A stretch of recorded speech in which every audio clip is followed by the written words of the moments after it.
request all the three dignitaries to come on the stage. Ashish, please come. Ashish Kasodekar.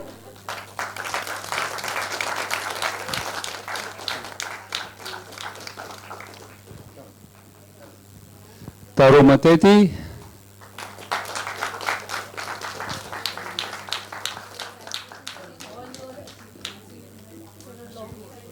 And Kavitha Reddy.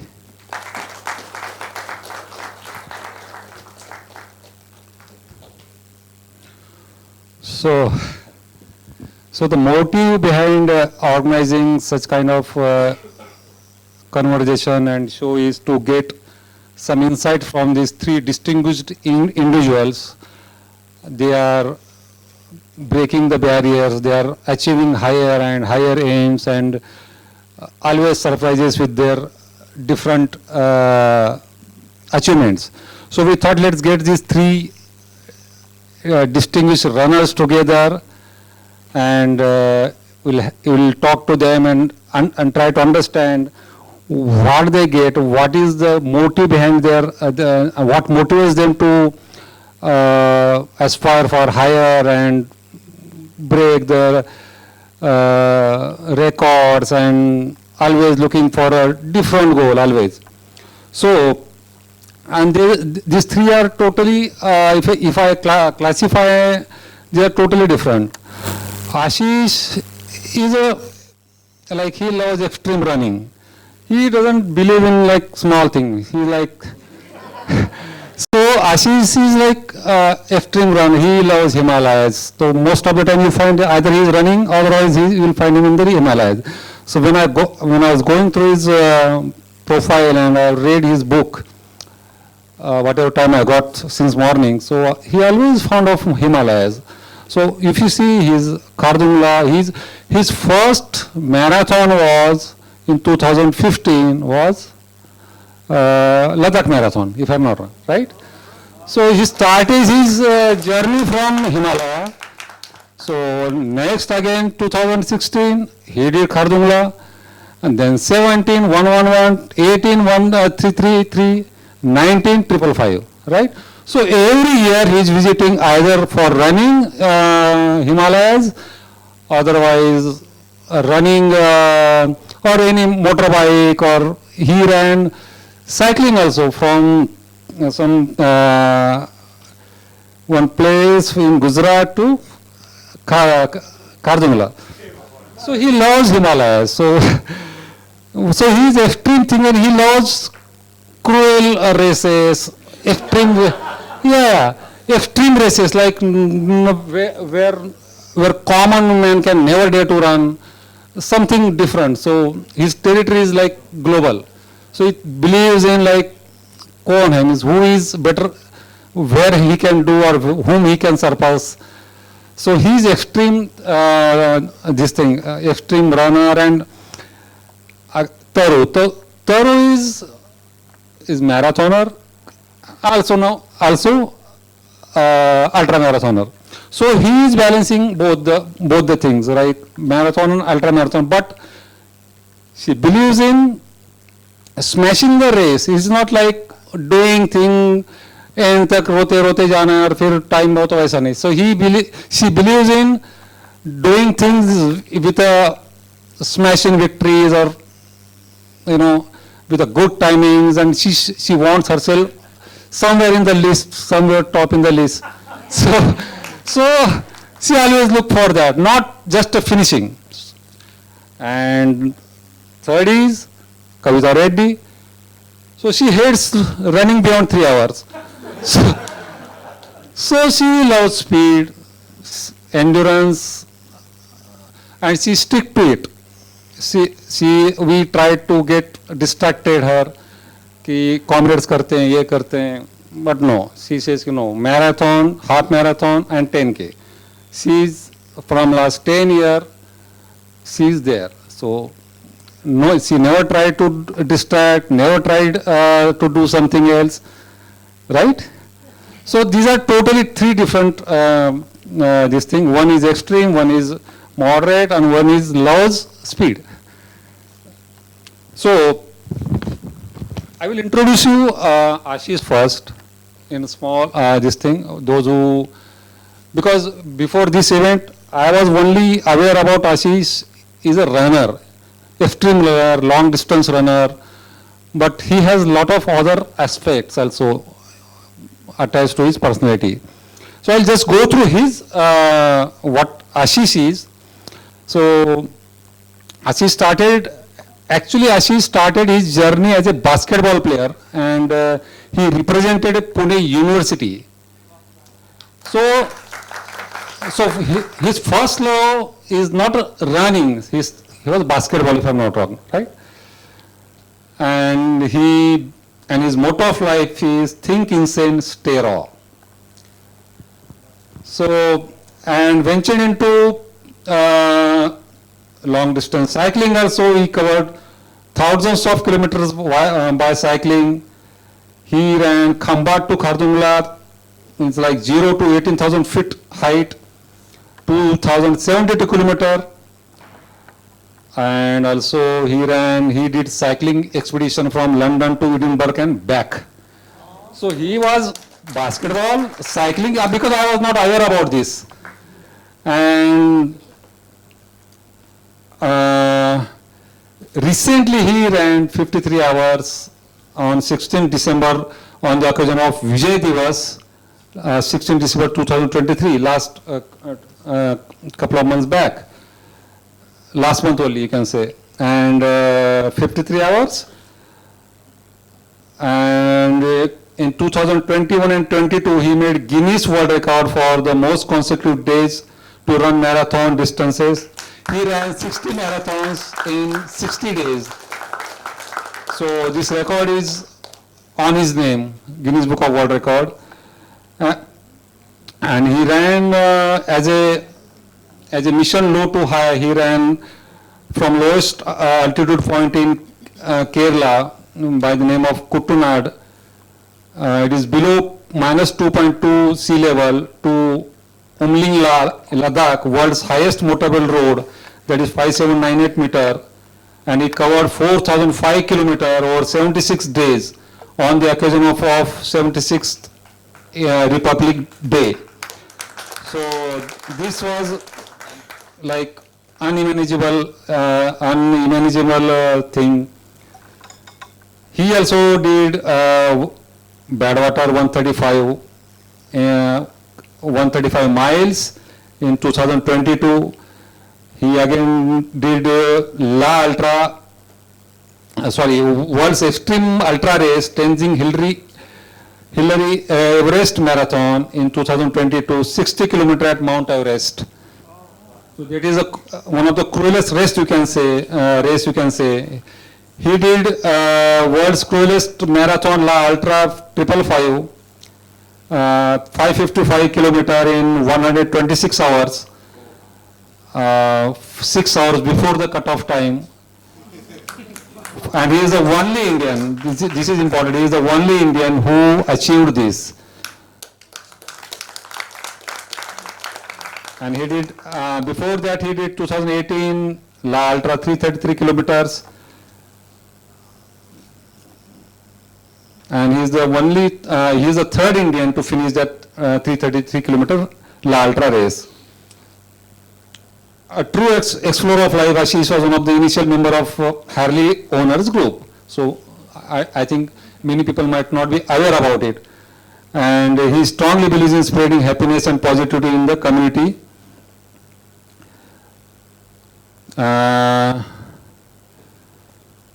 He has recognized as one of the 10 toughest Indians by Man's World magazine. So Ashish biodata is quite impressive, if you say. Then meet our second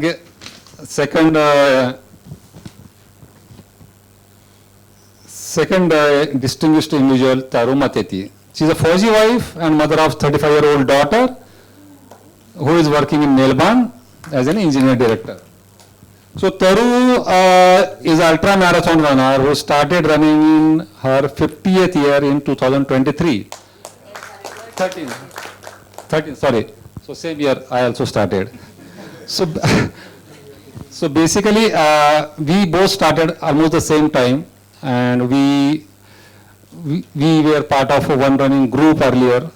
And frankly, I'm telling you,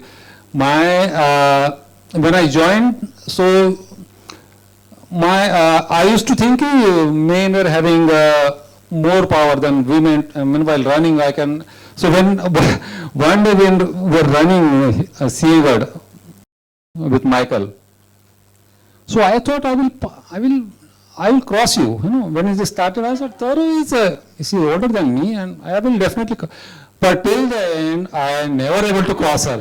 That time, I realized that women and men, this is not like you need to train. It is not like I'm man, so I'm having more power than anyone else compared to women. So that time, what can I say, myth about the. So she was the one. So that's why I still remember that.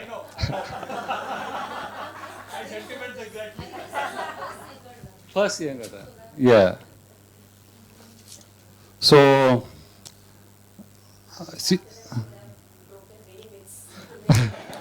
is an ex-senior IT professional. He quit her job as a delivery head, department head,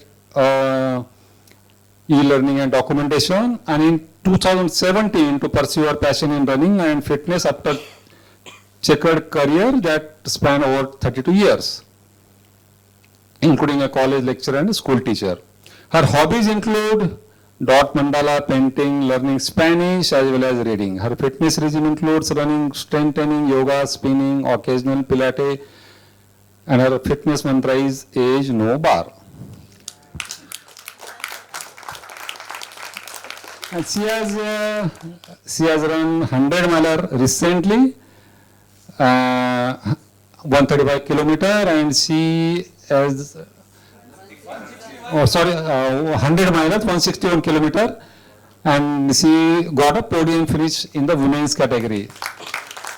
And her timing was sub 24 hours. It was one of the best time you can say for race like hell race, you can say. So. And she ran 200K ultra marathons, 3 12-hour stadium runs, 85, 90K back-to-back comrades. We were together in the comrade, me, Chandan also, both.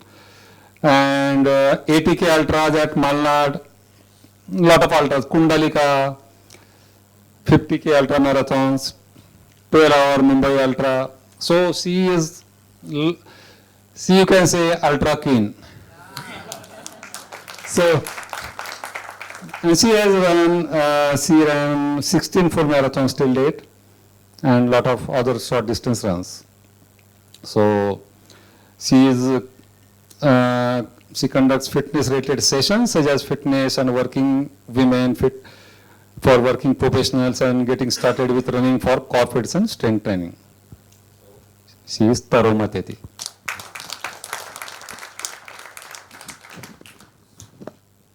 So Kavitha Reddy, born in 1974.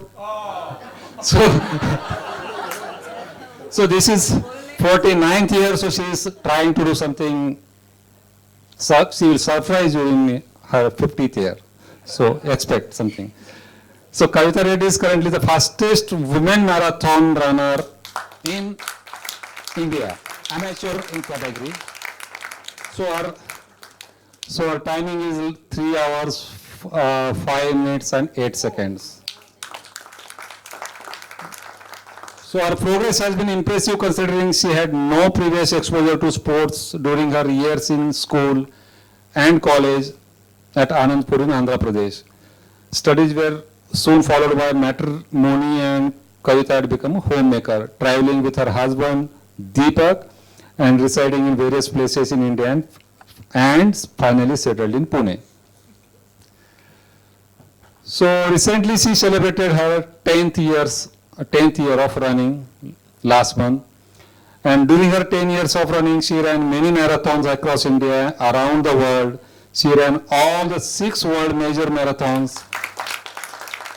She has improved her marathon timing from 4 hours 20 minutes to 3 hours 5 minutes in her this running journey.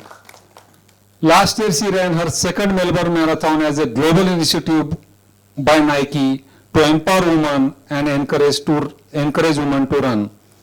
She also represented India in IOU 50K World Championship in 2023. So this is the only ultra she ran. So we'll talk on this later.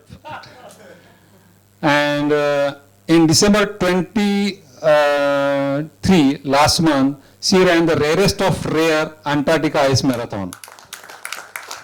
So she's Kavitha Reddy. So we'll just felicitate formality to all the three runners. Come, Ashish Kasodekar. Jay, come.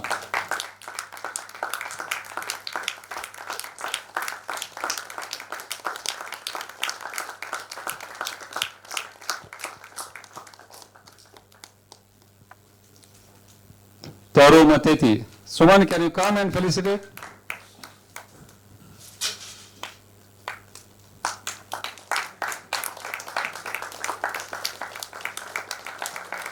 And Monica, come and come.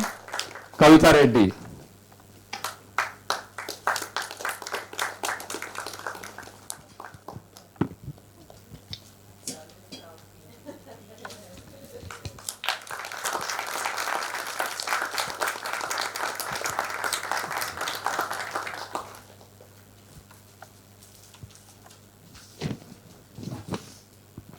So we'll start the session now, officially.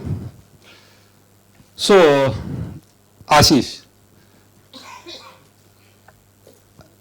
just want to know how you started your running journey and how you get attracted to running, because I saw in your book also you started as a basketball player and represented Pune University also.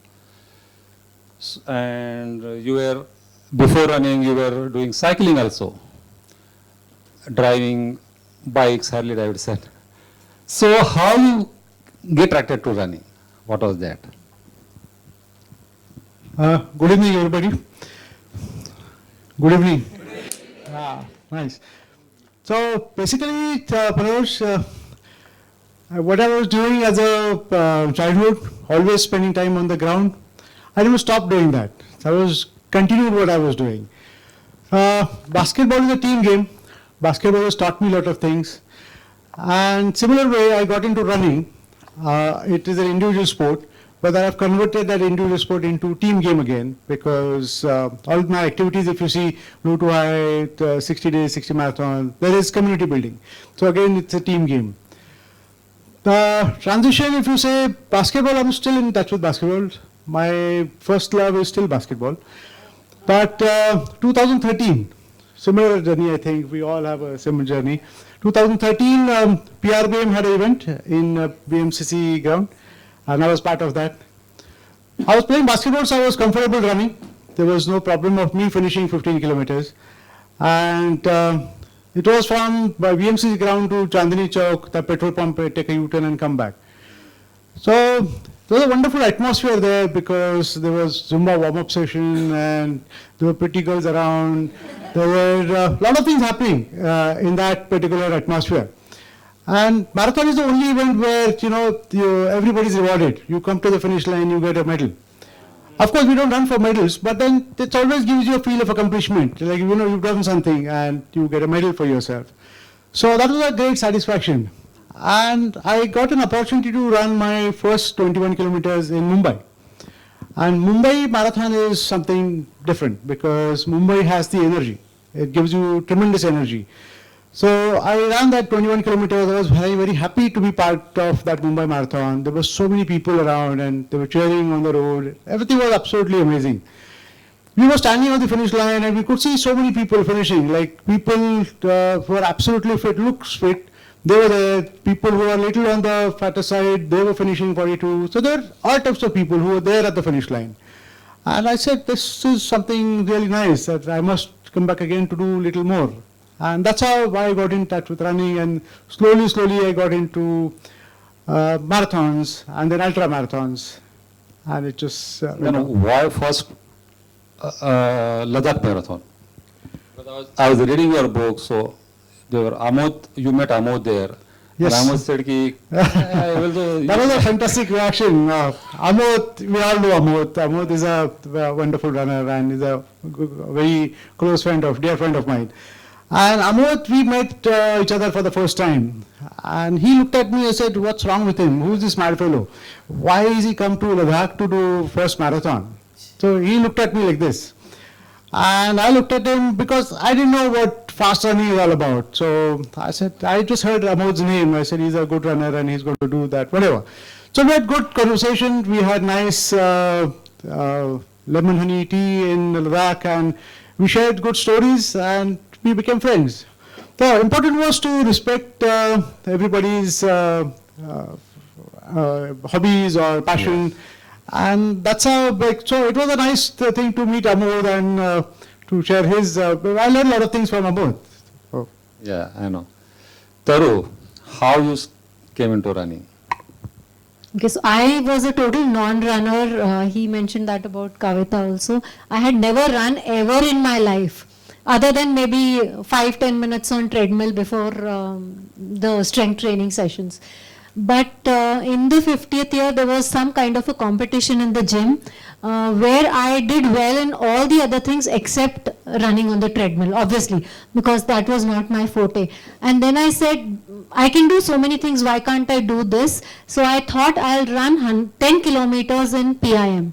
That was my aim in life then. So I said, okay, I'll go out and run. But the first day that I ran, it was something totally different because I was never into sports actually, other than a bit of badminton after we got married. But I was a good student, front bencher, teacher ka ladla type of a person. But then when I ran, it was a different feeling, that breeze in my hair and on my face and looking people around me. This is just a training run that I'm talking about. Then I thought this is something that I would like to do because the very first day I could run 10 kilometers slowly.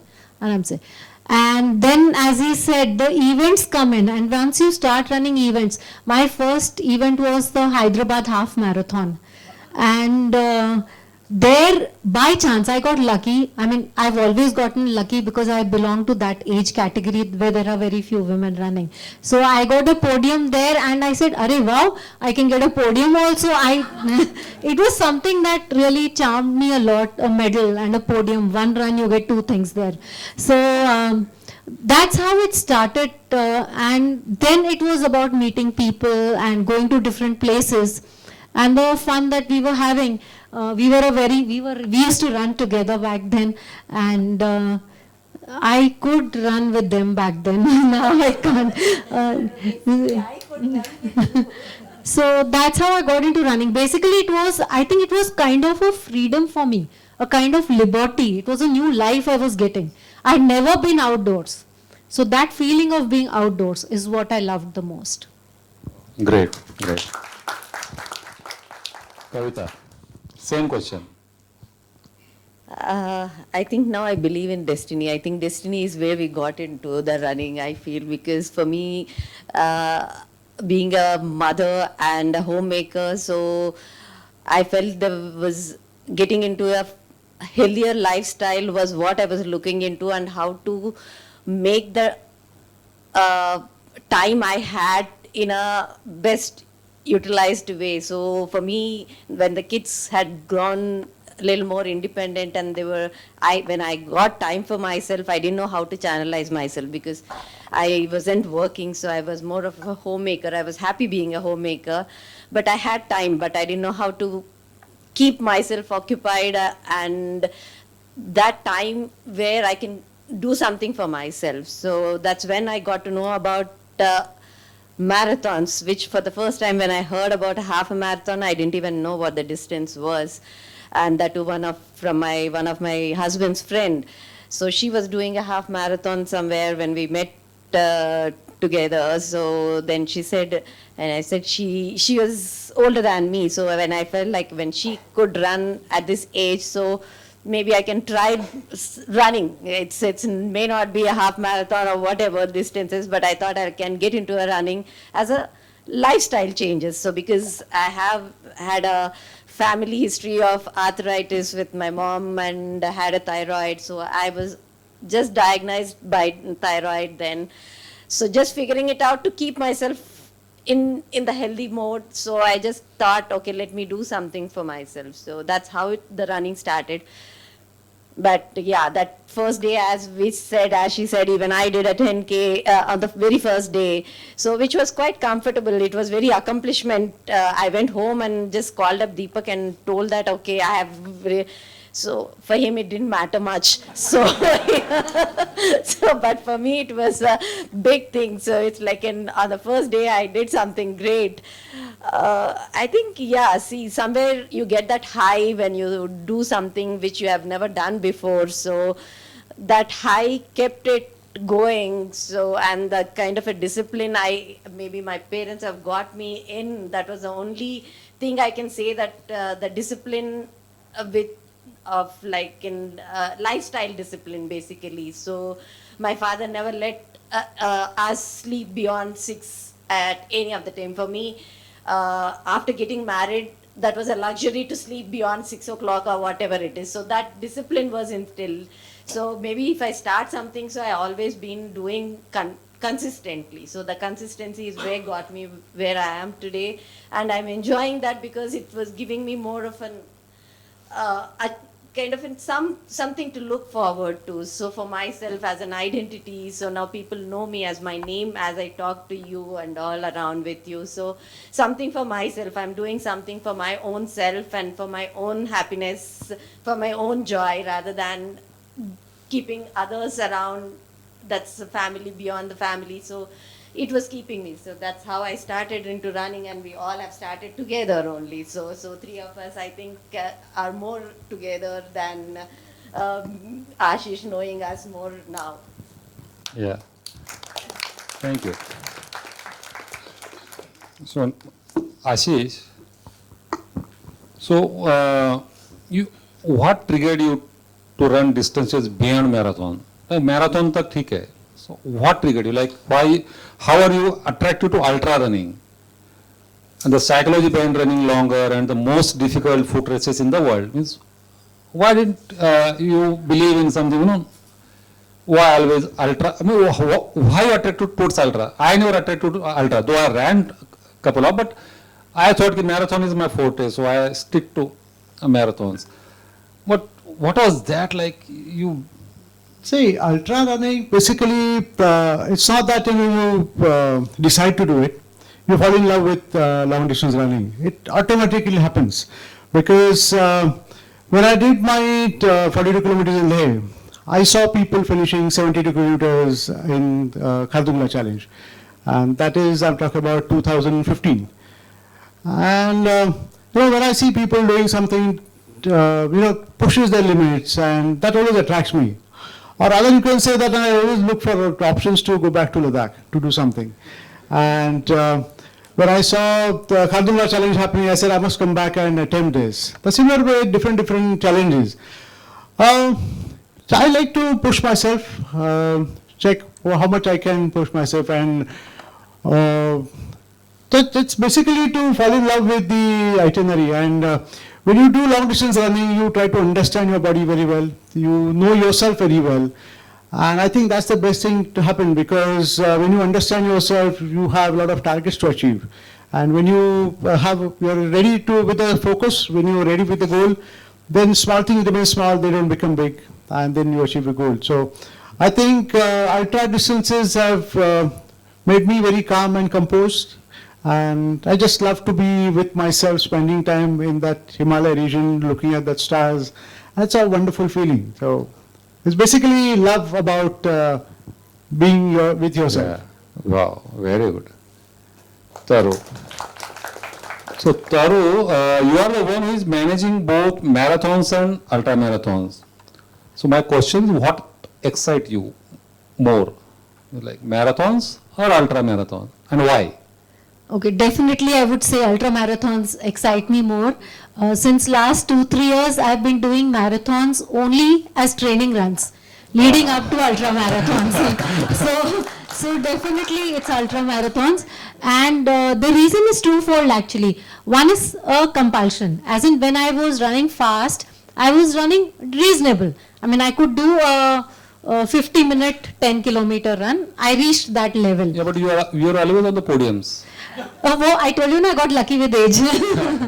So reasonable speed at my age level, I was doing speed decently. But then when I tried to run even faster, because there were others who were running so much faster who had started after me. So I thought I should also try. But when I tried, I would get injuries. So speed was giving me injuries. That was one thing. The second thing is the very first full marathon that I did, Mumbai Marathon. At that time, Michael used to speak about ultras, our coach, common coach. So then I used to ask him what is an ultra. He would say anything above 42 kilometers is an ultra, but as an organized event, it's generally a 50K. So that itself, in the first year itself, I thought someday I will do a 50 kilometers. I'll do an ultra, which happened soon enough in 2015. And then the thing Pune about, Ultra. Yeah, Pune Ultra. The thing about ultras, as he's saying, is that you get so charmed by the distance and you want to challenge yourself more and more. So it's two options. Either you challenge yourself in terms of speed or you challenge in terms of endurance. And ultras happen in such exotic locations and they provide so many different types of challenges. And we like to go on runs as a runcation. So we always want to go there and then explore the place also. Every time you're pushing yourself more and more in terms of distance, or it's a hilly ultra or it's a trail ultra. So there's so many different kinds of such events that one doesn't get bored. And if one loves oneself also so much, you love to spend time with yourself, which is what you're doing a lot in ultra marathons. For training, and even training is really tough. It's at a different level. We've all trained for comrades together.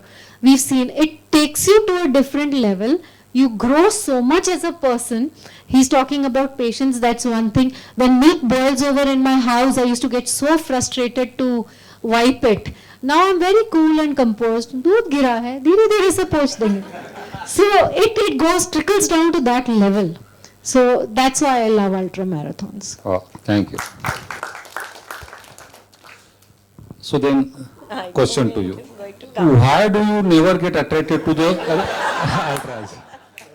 I think Why do you stick to 10Ks, half marathons and marathons?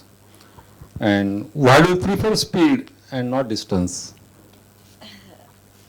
see the Opposite question, I mean. Yeah, I know. I think I'm the odd one over here sitting along with these two.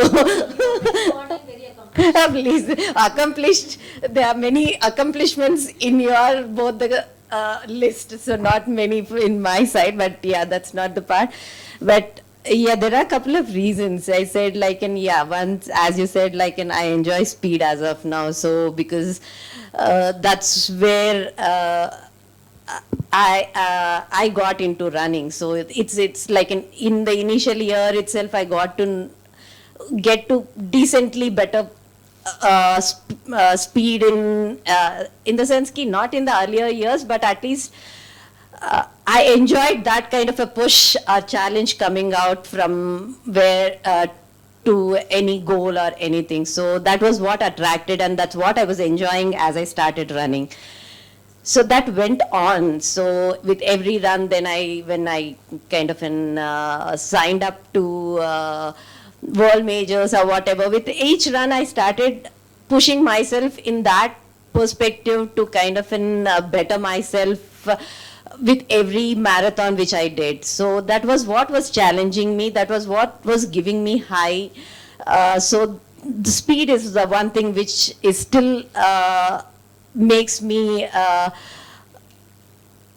happy. So as of now, I'm enjoying that phase of it. So I said might well continue as long my body supports are whenever it gives away. So maybe sooner or later, maybe I would want to run that distances. But personally, as of now, still my mind is not ready for that distance, anything beyond, because I just got one hint of 50K. That itself was like too much for me. So the kind of challenges the ultra running gives is not yet I'm ready, I feel, because that 50K finishing at 11:30 that day itself was like too exhausting for me. So maybe I need to train differently, my mind, basically more mind rather than physically. So as of now, it's not giving me that kind of an interest to take up that challenge, because maybe the speed is still there in me where I can just still continue for maybe a year or so, hopefully. So as long as I have that, let me just enjoy this phase of it. I know your first marathon. Yeah. So she did in 419, 420 something. 2014. So, And my journey. and sorry. all other our members, they were 430, 445 something, male members. So someone said ki, and I did half. So someone said कि कविता अभी मतलब नहीं आएगी, अभी तो उसको बहुत time है, नहीं आ गई वो. So her first marathon was also she finished in a very decent time, as like the kind of training that time for even 20 was a very good time that time, 10 years back if you say. So actually the group, yeah, as he was mentioning about it, so the group, when I decided to run Hyderabad as my first marathon, everyone had a little chalk on their faces. So even generally the coach whom we were, he was mentoring us to, never allowed any of the team runners to take up Hyderabad as a first full marathon. But he let me do it. So actually everyone were like questioning how did he even allow her to do it. But maybe being a South Indian and Hyderabad is a little closer to me, so he just allowed me when I asked him to. But I trained very religiously. So as she said, she's a best student. So I believe in that too. So I have done everything to the T to what he has mentioned from the day one since I've signed up for that run. So it gave me a good result with all that. So because as they were, none of them were expecting me to finish at 419 or whatever. And I was with, my whole family was there on that first day. Yeah. And I was with them. So they were all looking around still expecting me to go cross the finish line. So the expectations were different. So then, that's I'm enjoying that speed. So I thought, let me just keep for at least a year or so that later on I need to any which way slow down and getting to that distances. I'm still not ready, because I have seen the training they have done it. So somewhere that odd hours of training, the kind of somewhere I still feel very insecure in those running in the nights, because every comrade training runs, I've been there around seeing them running those odd hours at 12:01 they start and then finish in that guard section all alone, and more to women, because I really admire women in the ultra running, how they manage their training. You only admire. I only admire. So somebody has to admire, right? So as in, see, let them. So I kind of doing that. Thank you. Next is Ashish. So Ashish, which was your first ultra marathon? And any memories you have? How did it went? And what was your feeling like? How you felt after finish? I think. All right. I think most of us know that my first ultra was Comrades, and I got an opportunity to get an exchange whip that time. I had done only one marathon, and I got an opportunity to go for Comrades. And usually I say yes to things. I don't like to regret. I said there was an opportunity. I said let's go for it, and I took the whip. I trained whatever, not so much, but little bit. I was very casual about my training, and I went to Comrades. There's an emotional story, so can I tell you the details about the story? Yeah. So because that's very important for me in my life, because that's the beginning of ultra running. And Vishwas just said about Comrades when we met. And I went to South Africa. It was a wonderful feeling because there are 20,000 participants, and you represent India. You feel nice because you're part of a country and whatever. As we all know that there are 6-7 cutoffs to finish that 89 kilometers. It was a down run, I think. Yeah, it was a down run, and I did 6 cutoffs in okay time. Last cutoff was just cut to cut, maybe 2 minutes or 3 minutes prior. And we had 40 minutes and 7 kilometers to go. Comfortable target. I'm talking in front of them. So 40 minutes and 7. Yeah. So it was comfortable. I got into comfort zone. I said, chalo, now it's much easier. Now I'm already at the finish line, so no problem. I started talking to people. I started wasting time. Okay. Before I could realize, one girl or volunteer girl comes to me. We have a name written on the T-shirt. And she said, Ashish, you have 3 kilometers to go and you have 15 minutes in hand. I said, oh shit, 15 minutes only. So I started running full speed because I had the strength. So whatever I had, I could did that, and I got into the stadium. We all know that the finish is in the stadium. Okay, I got into the stadium. The stadium is filled with people. There is that anchor is shouting. There's countdown, whatever. All those things were happening. And 20,000 runners, so whenever you are there, you have people with you. So we are about 10 of us, and I could see the finish line, which was just 200 meters away from me, and there was a buzzer of 12 hours. Okay? And when there was a buzzer, I said, we looked at each other, all of us, all 10 of us who were there. We started walking. We went to the finish line, and that particular time you get those sympathy messages, okay? People, they talk about it, hey, you're a finisher, you can come back again, whatever. But sympathy messages you should ignore because they're not good for you. They make you weak. So we went to the finish line. There were other friends of 5-6 of us. They were waiting for me to click a picture. They were finishers because they had come earlier. I was not very happy to click a picture, but till that time I was absolutely okay. When I went to the room, I saw a lot of messages. My friends, family members, everybody was, you can track that pace online. Right. So they were sending messages, Ashish, you can do it, 3 kilometers to go, 2 kilometers to go, whatever, those messages were there. And I said, I got angry with myself. Said, I couldn't finish that race only because of my casual approach.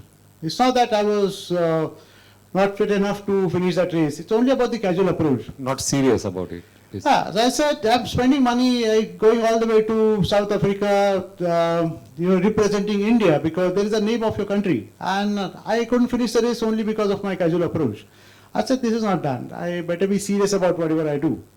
That particular time, at 2 o'clock in the morning, when I was sitting in that Blue Water Hotel, everybody knows Blue Water here. So, Blue Water, I was looking at the sea. Avinash, PCMC runner, he was my roommate. He was fast asleep. He had done 89, I had done 89, but he was a finisher. His pain, my pain, there was difference. So, at 2 o'clock in the morning, there is a DP of Comrades. It says, keep calm, 365 days to go. Okay? And I changed that WhatsApp DP to my DP, 365 days to go. I came back to Pune. What I did is basically I accepted my defeat. Because there was a program in one of the, I think, because that not many people were doing Comrades that time. And there was a function and they said the corporator has invited all the Comrade finishers. And I said to my friends, I said, they've invited finishers, what do I do? I said, they've invited finishers, you think about it. So I said, boss, this is the time I have to accept my reality. So I did that. I analyzed my mistakes, what things went off, what should I be doing, a lot of things. And then next year I went to Comrades, I finished my race and with good amount of time in hand. Wow, and I changed my WhatsApp DP after 1 year. So wow. Thank you. The important lesson was to accept my defeat. That was the lesson I learned because I definitely could have come out with the excuse. The best thing is to blame the organizers, that we always do that. Okay, this was there was no signboard and this happened, that happened. I got a cramp, whatever. There are plenty of excuses you can get. But then I never came out with any excuses. I accepted my defeat. And I think that took me to 555. Otherwise, I would have been there only in that circle. Wow. That's why that Congress finish is very special for me. Wow. Thank you. Thank you. Very good.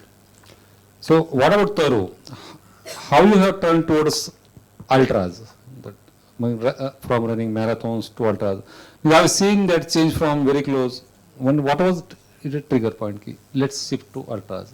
So as I mentioned earlier, it was again twofold. One was the speed was an issue. The second thing was I started enjoying distance, and also the training associated with it, and the places, and the kind of challenges that ultras offer. Each ultra is very different. So like if you go for Comrades Marathon, it's like a carnival. It's difficulty at a different level because you've got cutoffs, very strict cutoffs. You've got hills, but you've got a lot of people running, and you've got 8 stations at 2 kilometers officially, but you have people standing all along the route. A lot of cheering is happening. So that's one kind of ultra. The other kind of ultra is the border ultra marathon, where the temperatures are so different. You start at a very high temperature, go down to very low temperature, you're back to high temperature. You don't see people for kilometers and kilometers.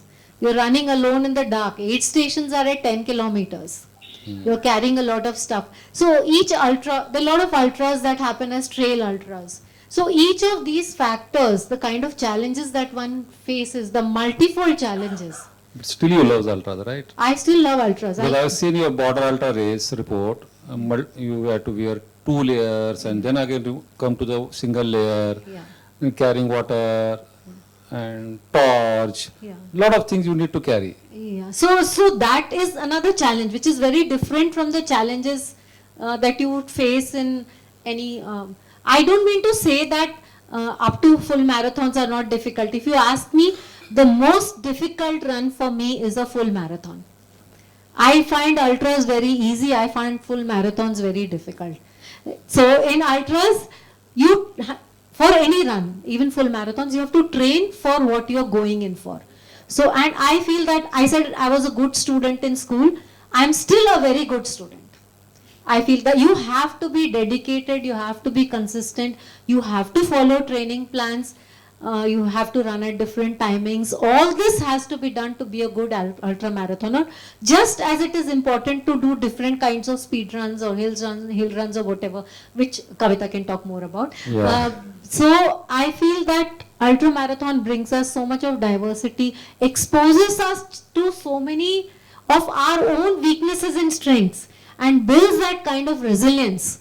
When you're running for so long, you have to dig really, really deep to find that strength at that particular time. So, and that is what charms me a lot. So I'll continue to run ultra marathons and full marathons as training runs. Thank you. So, as you said, when you run ultras, you have to carry a lot of nutrition, hydration, bag and this thing. So Kavitha, what Kavitha does, so when 250 ml water, she throws 100 ml and just keep 150 ml bottle, because that 250 ml water is, she feels that is very heavy. So she I heard her complaining about the cell phone that she had to carry for one of the world majors.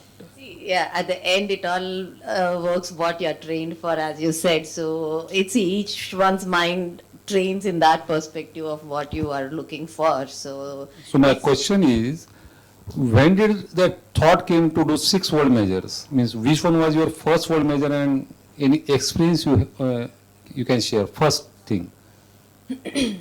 Why why world majors is that's because one of the Boston was not enough. That I meant to say.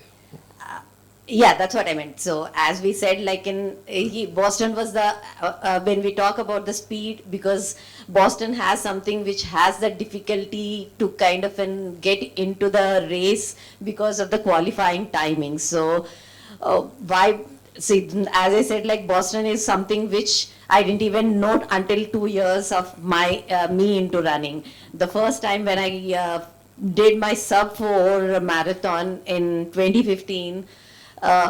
Taru was the first one who messaged me on one of my FB posts saying ki, so you can BQ soon.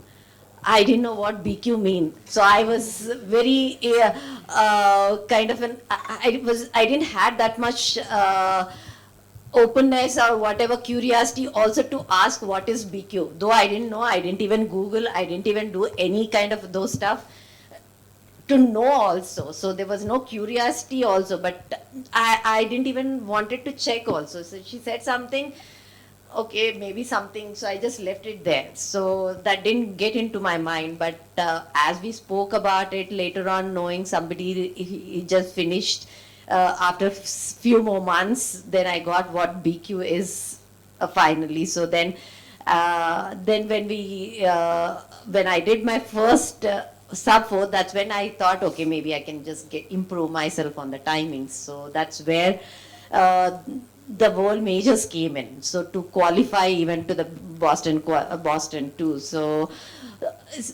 as we all say that, like, and see, each one of us are different in our own ways in the running journeys.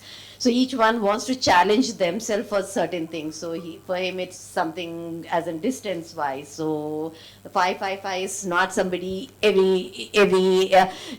each one of us can think of doing it. So it's something which is challenging him. For Taru again, it's for me, I thought, okay, challenge myself for the speed, so maybe I'll qualify for it. So that's what got me into the world majors. So when I did when I just first qualified for the Boston, that's when I thought, okay, maybe let me do all the 6 of them. So, and I challenged myself saying, ki, I want to give my best with all the 6 of them. I'll train the best I can at that point of time, and I want to give my best in the training. So race is something which is not there in nothing we can do, but thankfully or luckily I kind of aced up in all the 6 of them except Boston, because of the weather conditions was really brutal, and which I wasn't prepared for it on that year, and when I did in 2018. Other than that, I kind of, my timings were like in kind of a progressive till the first world major, till the last, which I finished in 2023 March, the Tokyo. Oh, so yeah, why is not the question. There are many races around, but I thought maybe that's something which will accomplish me to do some kind of a challenge which is already there, as in world majors has already been there. So I just challenged myself in doing up. So that's it. Thank you. Thank you. So next question is to Ashish. Ashish, you did La Ultra 333 kilometer in 2018. And before that, you did 111 and 222 also, right? Triple two. I did 111 and then I jumped for 333. Okay, directly 333. Because there's too much of money and time involved. So, So in 2018, you did 333, and I've gone through your that book also I read, and you had some hallucination, and you just finished 30 seconds before the 72 hours cutoff, right? So it was like, and I seen your photo, immediately you get medical attention. that's a marketing strategy. So, and so what I means, like in those, if I see those photos, so, but immediately after coming here, you immediately declared that you will do 555. It's like immediately you are prepared to do next year 555 again. So what was that like? 555 is very like beyond. But 333 is the unimaginable. Then how you came to that? 555 भी करते हैं, like how? I'll tell you, 111, 333, the transition was absolutely fantastic. When I did 111, I was very happy because I was the first Puneker to do 111 and all. Whatever, that great feeling was there. But when I went for the function, La Ultra is the event. When I went for that function, they were talking about 111, 333, 333, and 333. And the organizer was saying that, 111 is a baby run, and 222, 333, that was the discussion they had. And I was very happy about myself. I said, I've done 111, and this fellow is saying baby run. I said, yeah, this is not done. But when I heard stories from athletes who had done 222 and 333, and I said they had really strong stories. And I said, I must come back to do this a better event, because 333 is basically you have to cover 3 passes, and 222 is 2 passes. So 111, 1 pass, 222, 2 passes, 333, 3 passes. So 333 finished with a dramatic finish, emotional finish, all those things happened. At the function again, Dr. Rechavan, who is the organizer, he said now La Ultra is finishing 10 years of the event, so he wants to make it special. So it's going to be an X edition. And for X edition, he wanted to announce 555 kilometers. So it was happening for the first time. Okay. When he announced 555, the overall reaction there was, the doctor has gone mad. He's got nothing to, he's not worried about athletes. He's completely gone right. Nobody's going to come to run 555. And we came from there. Came back to Pune, there were celebrations, happiness, party time, everything was on. But after about 3-4 months, when the celebrations were getting over, there was back in my mind that I must do something about 555, because there is an event which is announced. And if I'm not going, I said it's not a good thing. But there was just a thought. I spoke to my crew members who were with me for 333, and they were not very keen, because they said, why you want to go back to the same terrain and whatever. They were not positive. And overall there was negative atmosphere, because people were worried, and they were, because of care of course, they were saying that why you want to do that again? Why you want to go to that same terrain? But I was thinking to myself, it's not done, there is an event happening. And there's a small story, like, I was sitting in a cafe with my friend, and that fellow said, Ashish, in this restaurant, who's eligible to do 555? I said, nobody. In this restaurant, there's nobody. He said, who's eligible in Pune? I said, nobody in Pune. He said, who's in India? I said, nobody in India also. Because the criteria was you have to finish 333 to participate in 555. And there were 13 people in the world who were eligible to participate in 555. I said, if I'm eligible, I must go and attempt at least. Well, I always believe in journey. I don't believe in the destination, because destination comes. When you enjoy your journey, when you enjoy your pain, the destination is going to come for sure. So I said, I must go for it, at least attempt. Let's see what happens. So organizers were trying to check. There's a place called Lato. How many of you been to Ladakh? Okay, good number. So there's a place called Lato, which is at 13,000 feet. So from Lato, you have to climb up to Tangalangla Pass, which is 17.5, and you go down to Debring, which is 15,000. And you take a U-turn, go back to Tangalangla, and come back to Lato, which is 13,000. So in that altitude, you cover about 111 kilometers, and you have 24 hours to do. And that was happening for the first time. I think La Ultra, just play. You got this video from where? So this is La Ultra video. I don't think there's anybody who run like Oh, here because it's fun. It's not.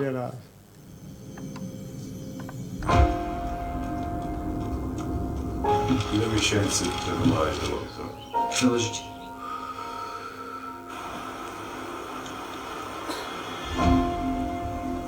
We did not know that this is Ultra. We have not expected it. Oh my god. I want to explore, my dreams or see what I'm capable of doing and stuff like that. And I know that that's kind of the standard answer. Some might call it crazy. Yes, this one is crazy for an average person. The point is that's the basic requirement to get into this. People don't admire that means you're on the right track. You're doing something good for yourself. I'd really like to finish the 555, but if I don't, it's okay. This is an ambitious race. Maybe no one will finish. Aim is to finish in 4 days, but I know it's going to blow out. It's important to me to represent for the ladies and really bring one in for the girls. You're still happy? We've got another couple of days to break them up. All of them is still not safe. You're almost good. Look at those guys struggling, right? This have to survive.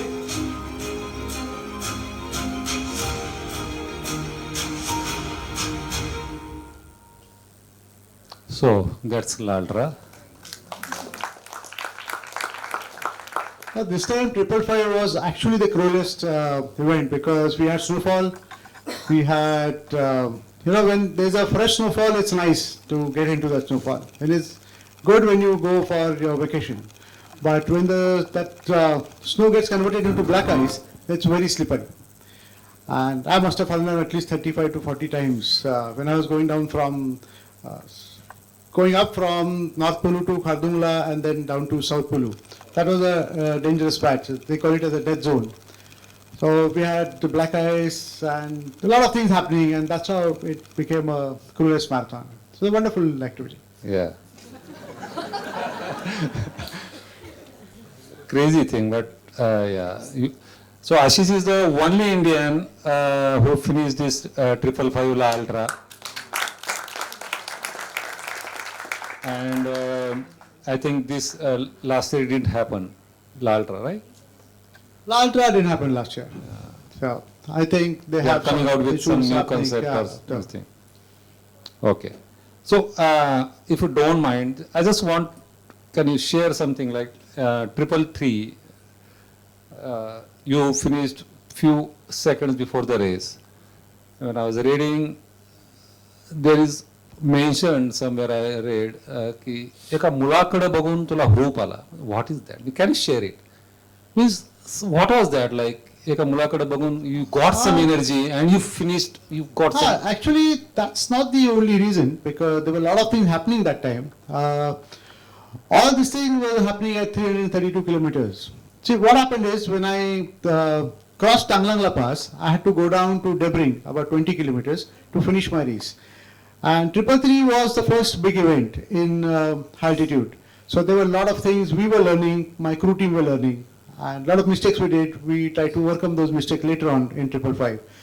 So from Tanglangla Pass, when we started going towards Debring, 20 kilometers, it was a downhill, but we were still at 17,500 feet, where you cannot run. You have to still walk. So I continued slow and steady. I was moving ahead, and I didn't eat well. I didn't rest it well. So a lot of things were happening because of that hallucination. After about running for 1 hour or so, I asked one of the volunteers how much time we have now. And what is the distance we have? And he said 17 kilometers. So he gave a wrong information, actually. Oh, okay. And that stuck in my mind that there is something wrong. Because, see, that particular year, the first time there were Indian participants. So far there were no Indian participants. There were always foreigners who used to participate. So this got stuck in my mind that the organizers wants to have a special finish. They want to make a surprise finish for, since there are Indian participants. So this got stuck in my mind. So I started talking to my friends, my crew members. Boss, I've done 333 kilometers and you all are making me run only because the organizer wants to have a special finish. And slowly this thought got formed in my mind. And I stopped for a minute. I called the crew driver also. I told him, I said, these guys are not ready to listen. Let's go back. I'll get into the vehicle. Let's go back because we've already covered 333. So this got stuck in my mind. And we were moving ahead slow and steady. The doctors also, there were 2 doctors who were part of the organizing team. They started talking to me. They asked me, what's my name and why I'm here and all. So I told him, I said, boss, I understand everything. Why stupid questions you're asking me? And I told him, I said, you are doctors and you're still a part of this funny game because you want to have a special finish. And what they were saying that, if this continues for a while, this can be a permanent disability. So you have to be very careful. So my crew members had to play a major role because for them, this was happening at 332 kilometers. If I had to stop at 332, things would have been over. And if there was a permanent disability, probably things are very bad. And that particular time, so what they used to tell me that Ashish, ye turn ke baad there is a finish. Ye turn ke baad there is a finish. So this was the carrot they were showing it to me. And finally, there was a young boy you mentioned just now. So he came with an Indian flag. There's another friend called Craig. He came with a finisher ribbon. And they said, Ashish, we just have to go here and then take a turn. There's a finish. So I told him, I said, now there are new faces. So I'm listening to you. But after this turn, I'm not going to run. And actually, after that turn, there was a finish. Yeah. So the beauty of that finish was the cutoff was 72 hours, and I finished it in 71 hours, 59 minutes, 29 seconds. Yeah. crazy thing. That's all about hallucination. And that's what you saw in this film also. They put that oxygen. Yeah, tank yeah, into it. that's- that was only for 2 minutes. And then Oh, to get that photo. So what is the final distance you ran? Final? What is the total distance you ran? 323 kilometers. Yeah, not that. So you said that there is a, they wanted to have special. No, that was in my mind. Mind. That was only in my mind. Everything was as per the situation. That happens because of the hallucination. See, there are a lot of reasons why hallucination happens. You have to eat well, and all those learnings I used it in 555. And that's why I could finish 555 in a good manner. So you don't eat well, you don't sleep well, then there is a problem. And already at 50% oxygen level, and plus you are at 17,000 feet. So that's all makes a lot of difference of hallucination. Yeah. Thank you. Thank you. Now, Taru. So after running towards ultra running, you ran 50K in Pune Ultra Marathon first, then Comrades, 2 times you ran Comrades, then 100K. 100K also you ran in Bodal, right? Once? Once. And then 100 miler now. So it is not enough, like what is that pushed you to go higher distances, and what is that keeps your passion for running alive and pushing your body at this age to achieve difficult things, that to, fantastic timing. Okay, so the distance factor is always something that attracts a person. I mean, when once you do, like he did incredible distances but was never satiated, always wanted to go one level higher. And the reason for that is human body has got tremendous potential. And when you conquer a particular distance, you feel, okay, what next? Maybe I can do something more. Disclaimer here, I'm not thinking about more than 161 right now. But at that point of time, it always happens. And when I did the Border Ultra 100 kilometers in a comfortable timing, got lost, found my way, fell, got up and ran, and still comfortably finished. I saw a lot of people running 100 miles at that time. And because the run was there, because it existed, I thought, okay, there is a 100 miler. The next step obviously is going to be a 100 mile. Of course, I'll have to train for it, but just because it exists. So if they introduce 135 miles, then again I'll probably go back and might be tempted to do that. It's mostly the charm of going higher. Great. Thank you. So my question is to Kavitha. So you have finished all 6 world major marathons, and I remember when you started running, we didn't know about the Boston Marathon also. So you did all 6, and I thought you would now rest, but you surprised us by doing Antarctica Ice Marathon after 6 world majors. So does life without any challenge make you nervous?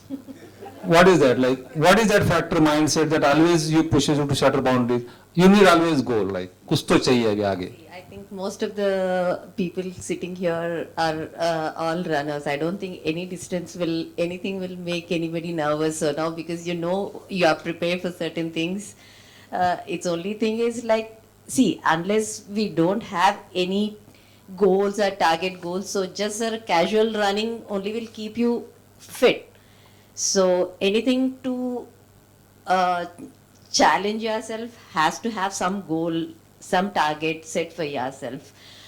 If not speed, so maybe a number of marathons or a number of the longer distances or whatever they're saying. So something to challenge yourself. Otherwise it becomes very monotonous. So get up, go run 10 kilometers, 20 kilometers, everyone will do, and then just sit. So maybe that complacent, or if you are not wanting to achieve any particular goal or something, then maybe you might stop running what you are doing, might stop doing what you are actually doing, and maybe the enjoyment or that happiness which you are giving also may lose in that process. That's what I believe as of now.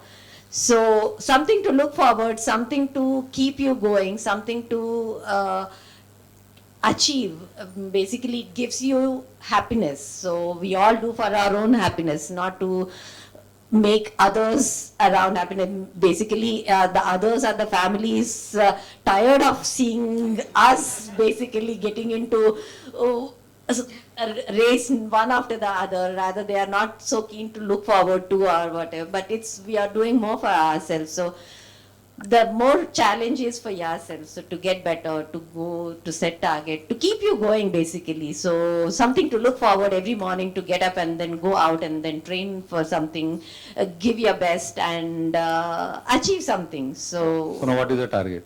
So what is the goal then now? Undertaker is yeah, see, the goal is always been to get better. You are already what you have done. So 305 is what I have done. So maybe if I have in me and if I can do better, so getting better to what I've already been done. So that's what is the target always been since I've started running. So with every race I wanted to improve. Even a few seconds also is a challenge.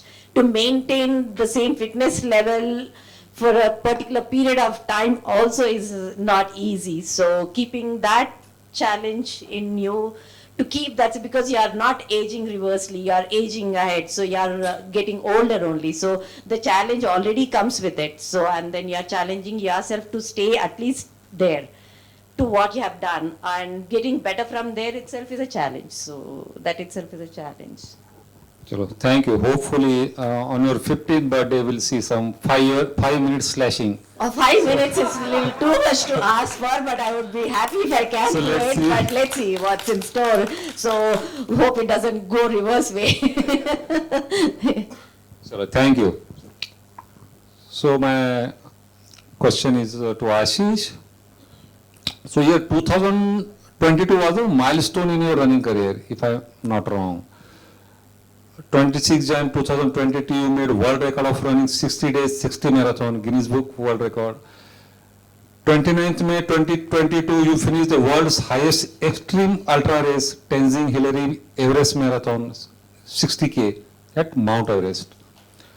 30th July 2022, you finished the world's toughest foot race called Badwater, 135 miles, 217 kilometers. It started from Death Valley, USA. In 1 year, you did all these difficult races. So what was that? It was planned or it was just happened? It was these races all continuously, like 60 days, 60 marathons, then Everest, and then Badwater. So it is very, I think within a span of 6 months, if I'm not wrong, you did all these 3. Yeah, it's about 8 months. 8 this months. was in July. So Badwater was in July. That was in July. Yeah. So from freezer I went into oven. So, but it's a wonderful journey because 60 days was it was an expedition. It was not a race. It was an expedition. How Kavitha? Now here today I can talk about the age because. The both are here sitting next to me, and you already said she's celebrating her 50th birthday. So usually I win a lot of bets on my age. So this time I have no opportunity that way. So idea came up of 60 days, 60 marathon was to celebrate my 50th birthday, to do something different. And so initially it was to do Transcendence in USA. They have an event called 3,100 miler, and you run at Manhattan. There's a park, and you do a loop of about 1.8 kilometers. So I thought of that initially. Then we were discussing like why to go all the way to US and spend so much of money, because 50 days in USA, spending in dollars is going to be very, very expensive. And there was no punch in that place. Like, how like Badwater, it is in Death Valley, so it's 52 degrees, whatever. Ladakh, there's a place, there's a destination. And here to run in that outside the park there was no challenge. So we thought, let's do something in Pune. Create our own event and, celebrate this 50th birthday to do 50 marathons, 50 days. And that's how we started doing that. And over the process, somebody said, we've been doing 50 marathons, why not do 60 marathons? Because there's a Guinness record of 59 days. I said, 50 कर रहे तो और 10 कर लेते हैं तो 60 हो जाएगा. You did 61. You again ran next day. That's why I always called it 60 plus 1. So it's, that's how the idea came up. And it was not to make a record or anything. It was just that when you're doing an activity and if there's a record to attach to it, then it's easier to build more people, connect more people. It's always a good thing. And that particular time it was important because we were just coming out of COVID. The COVID was still there. It was not officially allowed to get people together. And for that 60 days, 60 marathon, the expedition went off really well because so many people came there. I invited every 2 days I had invited a group, my school friends, basketball friends, college friends, whatever. So there was celebration every day. And brothers came, sisters came, family came, people celebrated their birthdays. So very important thing was there was self-belief that time. I can do this. Because even I never knew that I could run 60 days. But that belief which came to me, so far Guinness is always like that. Guinness record is, that means it is gore look ka kaam hai. You need a lot of money, you need a lot of time, probably you need a different kind of fitness maybe. This was something like this, which even I was thinking that way. But when people got to know that apna Baner ka friend, my close friend, he can attempt this and he can achieve this. So there was that self-belief. So people who did first one marathon, they did 2 marathons also. Some people, they did 4 marathons. So that self-belief made me very happy. I said, if my run can get so many people together, it was wonderful. So I won't call that as a race, it is an expedition. So I was very happy and that gave me a lot of energy. And probably that energy took me to Himalaya again. So I always look for opportunities. Kishore, I just saw Kishore coming in. So where is Kishore? Yeah. So he knows the passion about Himalayas. Yeah. And so I'll tell you one story now since Kishore is here after some time. Okay. So that's how I went to Everest Marathon. So it was marathon tourism. I wanted to take people for Everest Base Camp and there was a marathon happening. I said, chalo, saath mein marathon bhi ho jayega. And Badwater have been wanting to do it for 2 years. And luckily that particular year they gave me an entry. Of course, I got an entry 1 year prior, but because of COVID, the race didn't happen. And they said, now it is happening this year. I said, okay, let's do that also. So the training was on. When I see the Badwater's photos, it was a very lonely race. I've seen your photos also. A long road, long journey. See this. What is that? Oh, it's a wonderful road. You see this. That's what beauty. If you look at this from this point of view, that it is a bad road, then it is bad. See this. So you have to run on that white line. Okay. Because if you run on the tar road, then the shoes melt. So these are good things about Badwater.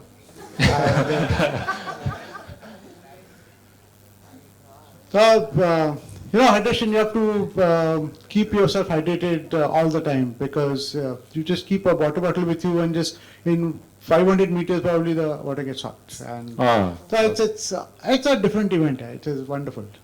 And Americans, they market it really well. So they emboss it with the toughest foot race. Yeah. So you start feeling, I'm doing the word is at Death Valley and this absolutely, thing. Yeah. So they do a fantastic job. So you also feel nice. So thank you. So we'll come to Taru. So Taru, how was your border ultra experience? You did border ultra 100 milers and that too sub 24 hours. So I read your race report also, and how was that feeling like winning the race? So, and how was the experience like headwinds and Border Ultra, I don't know how many have read the race report, but just to mention it in brief, not my race, but what it is all about. It starts at 12 noon from Jaisalmer. And at that time, the temperature is over 30 degrees. And then it goes on through the night, and we go via Ramgarh to Longewal. So the cutoff is 28 hours for a 100 miler. The temperatures at night dip to about 2 degrees. This time it dipped to about 5 degrees. And then again next morning you're running in the heat. And by the time you finish, it is afternoon. So again you are running at high temperature. So the challenge here is how much to wear, how much to carry. All that becomes a decision point, and the aid stations typically here are at a distance of 10 kilometers. So 10 kilometers is a very long distance, because in all ultras that I've seen, I'm not talking about him, he exceptional hai, out of syllabus. So other than that, all the ultras that I've seen in most major ultras, it's 5 to 7 kilometers maximum that they'll keep an aid station distance between aid stations. Here it is 10 kilometers, and the drop bags are available. Drop bags are to keep things that you can pick up. They are available at 50 kilometers, then again at 100 kilometers. So when we start running, it's heat. It's really hot. You can't wear too many clothes. You're wearing goggles and you're wearing a cap with a... 12 noon you started, 12 noon. 12 noon, yeah, in the afternoon. In noon actually. And you get to the drop bag only at 50 kilometers, and there you need to equip yourself for the cold. But it's still not that cold. So you can wear some things and you still have to carry things on you. And no crew is allowed, no outside support is allowed, no pacers are allowed. So if family is coming in the car and they give you a bottle of water, you're disqualified immediately. You cannot give anything to anybody, and you can't take anything from anybody other than the volunteers. So that makes this run really challenging, and one has to really prepare so much in advance and train for it also so much in advance. So we need to wear the gear and run. You don't get that kind of harsh sun in Pune to run in, and you don't get that kind of cold winter also to run in. I was lucky to be in Melbourne for a month, so I got some cold over there. So this is about the run and how it is conducted. About my run, I think I will give full points to the training and some points to the good student in me for following that training, 99%. So other than one run in which the last 2 kilometers I walked, training run. I walked instead of running the entire 2 kilometers. We were running from 11 o'clock to 2 o'clock, and that's when I got good sun in Pune. The last 2 kilometers I walked, so that was part that brought down from 100% a little lower. And the very last run, taper run that we did, I ran a little faster and we reached the breakfast point. So I said, abhi chodo 1 kilometer chhod do. So that's the way, that much I deviated from the training plan. But the training plan was very thorough. For my 100K run and other ultras, even comrades that we've run, the peak that I've run is 100 kilometers in a week. And that would come just once in the entire training cycle. Here we ran 500 kilometers in the month of November. Set his part aside, that's out of syllabus again. So 500 kilometers was really a lot. I've barely run 300 kilometers in a month for even my longest ultras prior to that, the 100Ks also. This running and before that month we had run 400 kilometers in the month. So it was week after week after week running more than 100 kilometers.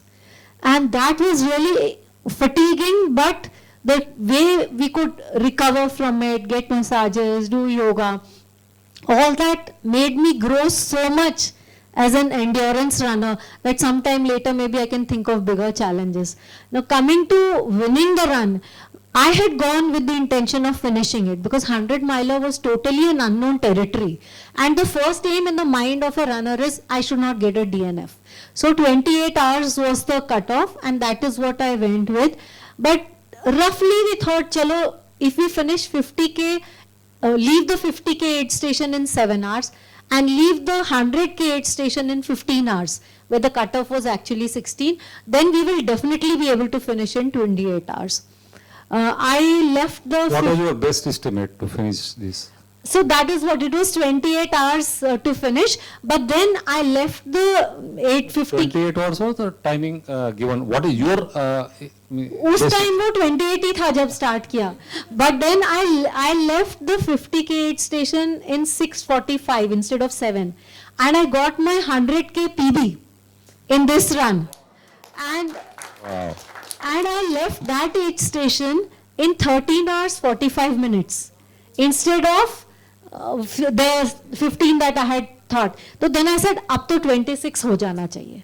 So I modified my target to 26 hours because I knew after that it would get cold, and there were rolling hills also starting from around 140 kilometers. It was continuously rolling from there until the end. So I thought 26 hours mein ho jayega. And after 100K, I did not look at my watch to see the total time.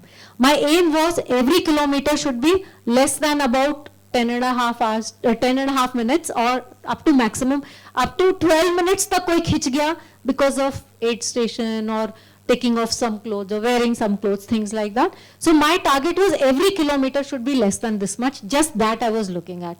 And I didn't know how much was the total time, and at 140 kilometers, my watch died. And then I said, Abhi to I don't even know where I am. But I knew I was doing well because I was doing 8.5 to 10 minutes per kilometer instead of 10.5 to 12. So I knew I'm in a good position, but how good, I didn't know. And the typical thing about ultras is you don't know how many people are ahead of you. You can hardly see anyone.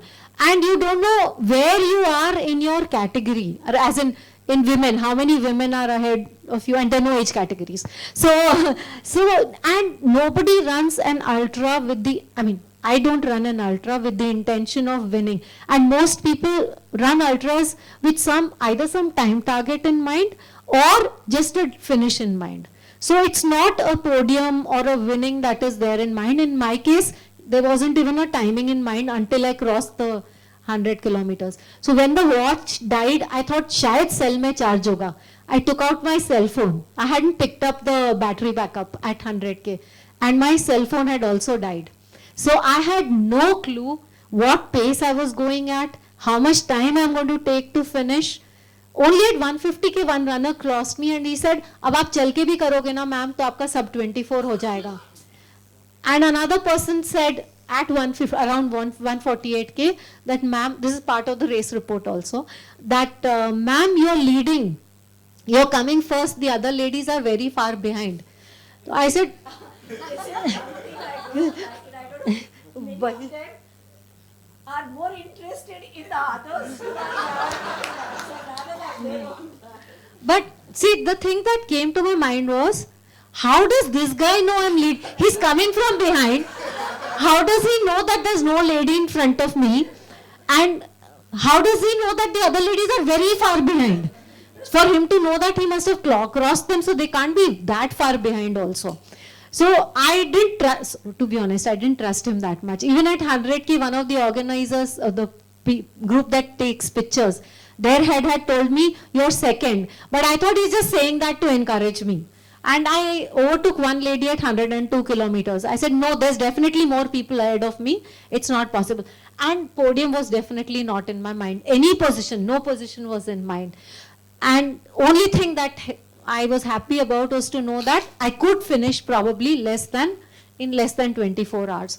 So I continued to walk, run, jaise apna masti mein, because I don't know what the pace is.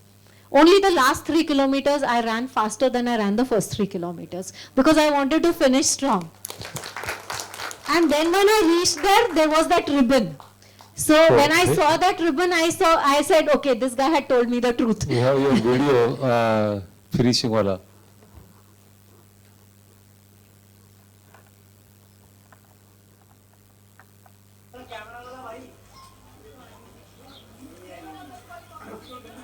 This side, this side. Winner.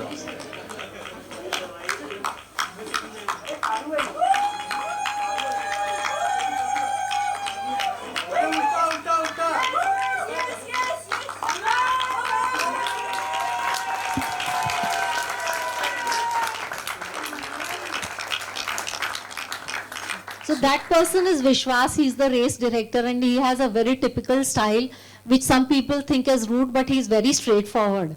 And he's very honest and very good at heart. So he was there. Magically, he would appear at every aid station. I don't know how he does it. He has a car, of course. He keeps patrolling. And you find him at 50K, you find him at 100K, and you find him at the end. And everybody who's running at different timings, they see him at all these places. So he was there. And I didn't have a watch, so no watch. Generally, when we finish the run, we stop the watch first thing. Nothing. I finished the run, high five, got the medal, and then I realized I didn't know what timing I had finished at. So I went to Vikas, who had recorded this video, who had finished his 100K, and he had come there to cheer the 100 milers. And I asked him, time batao, time batao, time batao. तो he said, अभी 11:33 हुए हैं. That was about 11:37 हुए. That was about 8 minutes after I had finished. And then I said, अच्छा 24 hours से इतना पहले खत्म हो गया. I mean, I was not expecting to be. I mean, I'm not trying to say that a 100-miler is nothing. It's a very something that you really have to dig deep. I think it was my training that made all the difference. That not once I felt that, अरे छोड़ दो यार, why did I sign up for this? And also the mental strength that running had given, that I could just take it easy, and I was doing a run walk. My strategy worked for me. God helped me. None of my injuries flared up. I had only one problem. My hip flexor was becoming tight, and I had one blister. Only one blister, thanks to my shoes with the cut toes. No, I cut the toes and run. Oh, okay. Skirt off the shoe. So Sometimes, but Garmin failure also works, you know. Yes, it worked in this case. It definitely worked in this case. I had so much energy when I finished that I kept walking around, and people said, "Khana kha lo." I said, "No. I just want to." I was cheering others. I was waiting for Chandan to come. And after that, we went and saw Longewal. We went to Tanot and saw the temple. It was excellent recovery. I think this was a dream run for me, and with undreamt of results. Thank you.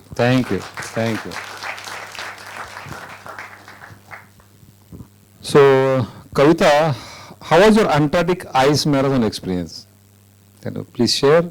We have some photos and videos of your Antarctic thing, and then later on we'll, or otherwise you can talk while.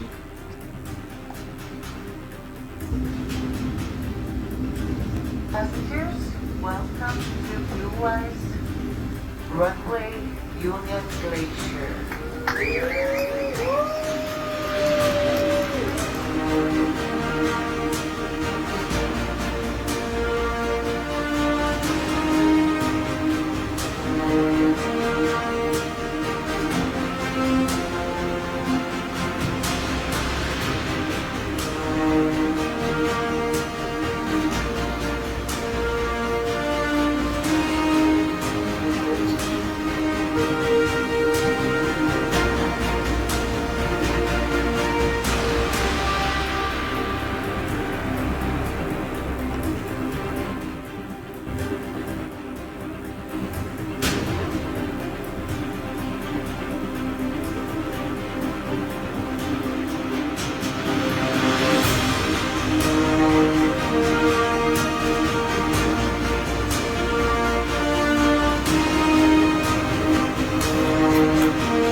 I have 3 sons, and one day I would love to be able to come back and do this with one of them.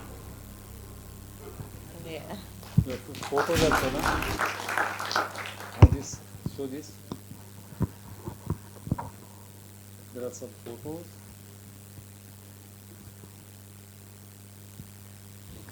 Comes, I can just see. I think. See, now sitting with Ashish, I don't know whether I have to talk much about on this. I don't know. See, the weather. Actually, he has experienced more challenges in that perspective. So here it's only the weather, but Ashish has done even the altitude along with it. So it's much tougher comparatively to that. But for me, going there is like in being a part of. I wanted to do 7 continents after I finished my 6 world majors. So 7, something to keep going, as I said. So the next part of it was what I thought was marathons in 7 continents. So then this would be one of it. So, and that's how I started planning for it. The plan was to do in this year, but it came a year earlier because it just earlier there used to be a wait list post-COVID, pre-COVID. So then I initially too, though I wasn't planning then, I did put it up my registration, but it was in the wait list. So then then COVID, and then things weren't as it was before. So then I think not many runners were signed up post-COVID. So I've got into the race immediately. As soon as I sent my registration, it was approved. So I was contemplating initially to do it this year because I wanted to take it up as my 50th. If you want help, there is this thing, so we can explain. Yeah, you can just pass it out. So that's how the planning came into. So why the Antarctica. So, and then when as I registered, and then things started planning coming in, and then I decided to go this year only, saying, okay, let's do it. So if it, the other 2 continents can be later on, so whatever. Because this being a special one, I thought I'll do it at the end, but things have planned it the other way, so this happened to be before them. And as I started planning for this, things have just kind of, and see, being it like in Antarctica is where like not many people would want to really think to go there. That's why it became special. Otherwise, we have more challenging conditions. Otherwise, I feel like in each one, what they spoke about are much challenging to what. For me, this itself was a big challenge. So in my own perspective, this was quite challenging to be there. Challenging to be there is not challenging, but running there in that conditions, which I was never prepared to or never trained for it, because we can't train. Maybe we can train for the weather a little bit, but again, if we want to do it in India, then altitude also comes into the place, which I was not really prepared to kind of do such kind of a training at this point of time. So for me, I just went casually there, just go and experience what it gives me. Yeah, this kind of wins was the only thing which was very difficult to handle for me, which I was not, which none of our being here in this part of country could never get used to or train for it. With all the kind of gear, but still it was so windy, so I, at points it was like I couldn't even walk. For me, it was so difficult. Maybe I need to put on little more weight and little more fat to kind of tackle little more better in that conditions. But it was one of the different experience being a road runner individually. Being there itself was lucky to be there as one from India. So only 2 runners from India were there this year. So it was all, the experience I can say is like, it's not like the challenges, because I'm sitting with 2 more different personalities. I don't know how to go about with this kind of a challenge, which I can say about it.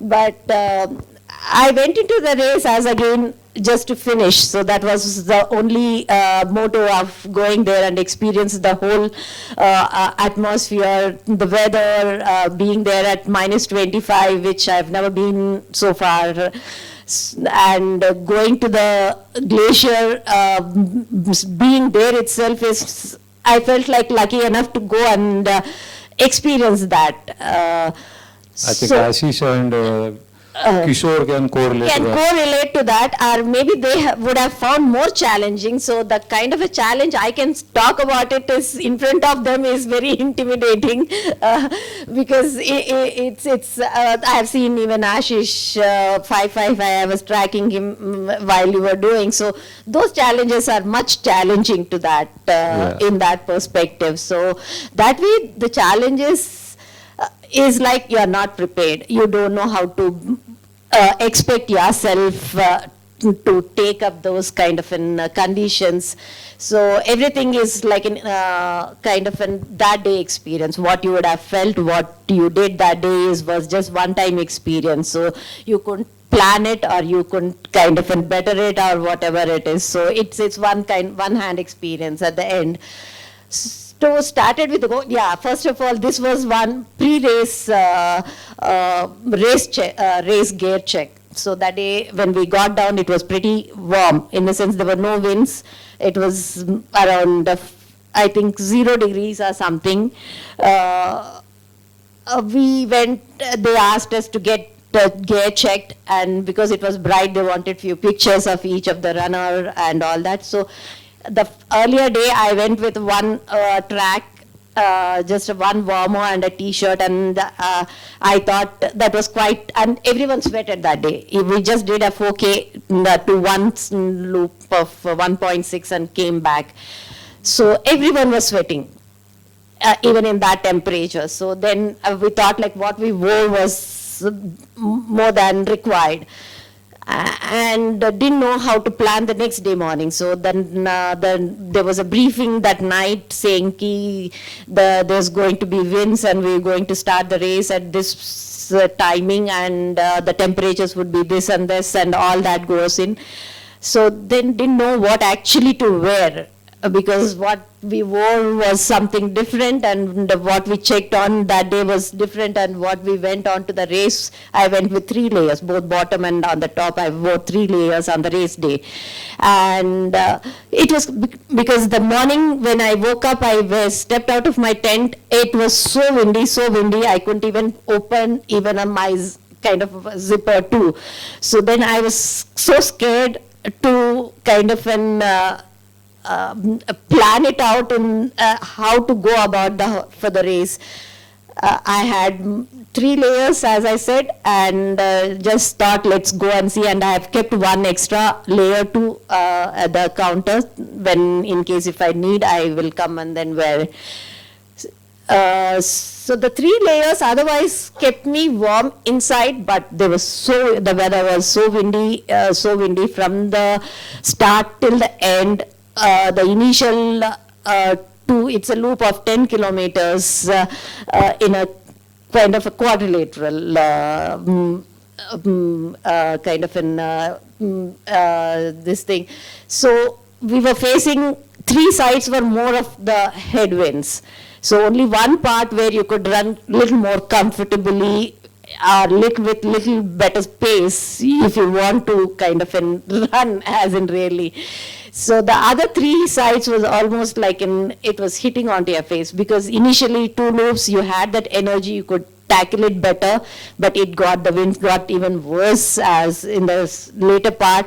And for me, the rest 2 were like kind of more or less jog and kind of walk, mostly walk and jog. Yeah, so we're tracking you. So and again, as I was talking about it, I don't know, I thought this will be the one race where I would not be tracked by any of my family or the runners around the circle. But to my surprise, the minute I finished and I opened my phone, though I knew that there were signals there, I didn't let my mobile, I didn't open my mobile, because once I messaged my family, and then they'll be expecting updates more frequently. I thought let the race get over and then I'll talk to them. So the minute I finished, and I thought let me just update them about my run, to my surprise, it was just a completely shocker for me. So there were so many messages from all our family groups and all over. Everyone got to know that I was leading at particular point, I was doing this thing. I just switched off the mobile and just kept quiet. I said like, no, I don't want to talk to anybody now so because there's nothing for me to tell to anybody. So everyone knew everything about it. So it was, but the whole experience was definitely a very kind of a dream actually. So there is nothing beyond, I don't know the words to express, but it was for me it was a dream to be there and to finish that 42 kilometers. Holding that flag was more kind of gives you some kind of an high for us when, as in any athlete or anything, to just go there and represent your flag and be there as one of the Indian to run that at these conditions. So that's it. Kind of, yeah. Thank you. So let's Ashish. So last year on the occasion of 76th Independence Day, you ran from Kuttanad, the lowest part of India, minus 2.2 meter below sea level, to Umlinga line, Ladakh, world's highest motorable road, 5798 meter. So you named this run as low to high and covered 4,005 kilometers in 76 days. So this was totally different initiative. You appeal to all the Indians to be part of this and contribute by running wherever you are. This was a very mass appeal, you can say, or bigger initiative, bigger thought, appealing to all the citizens, all the countrymen to participate and trolley from lowest part of Kerala to highest part. And so where from this thought, like how you got this thought ki lowest highest jate hain, like low to high came up after 60 days, 60 marathons, because 60 days was a community event where I saw a lot of happiness, positivity, and there was a lot of self-belief, whatever. So I said, let's do this on a larger level, and we were thinking of some option to do.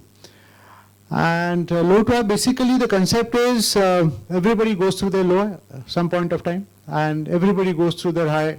She keeps talking about high. So high in their life, but both are not permanent. Okay, when you go through low, how you should aim at high, and not just aiming at high, you must enjoy the journey towards that high. That was the theme, and that's why we started from the lowest point of India to the highest motorable road. The idea was to do, like Ashish's plan was to run for 76 days to celebrate 76th year of independence, and cumulatively we will achieve a target of 76 lakh kilometers. All of us together across the world. And a lot of people joined that. There were two targets of people I'm looking at. One was people who are already into fitness, who were going to help me to build that mileage, because 76 lakhs was a big task. And the other type of people who believe in tomorrow, who believe in Monday, who believe in New Year target. We just 14 days are over now for the New Year. But all are runners here, so I'm sure they're not from that category. But there are a lot of people who does this. And they want to do something, but they always look for some trigger point. They always look for some option. Ki, I want to do it, but nahi ho raha hai. So I wanted to be the trigger point. I was running for 76 days, so somebody should do an activity for 20 days, 30 days, and gets into that habit of doing something, a discipline. And once anybody starts doing that, probably once you get into a good habit, then you don't have, nobody has to tell him what is good and what is bad. He gets into that good habit. So that was the target. And it did happen, because there were so many people who took part into this activity, and they really started doing something. I got plenty of messages from different parts of the world, different parts of states. I got to learn a lot of things about India, how Kerala is, how Tamil Nadu is. We covered about 9 states and 1 union territory. So it was a fantastic journey for 76 days. The beauty of low to high was when I reached Umlingla, there are about 40 people who came from Pune.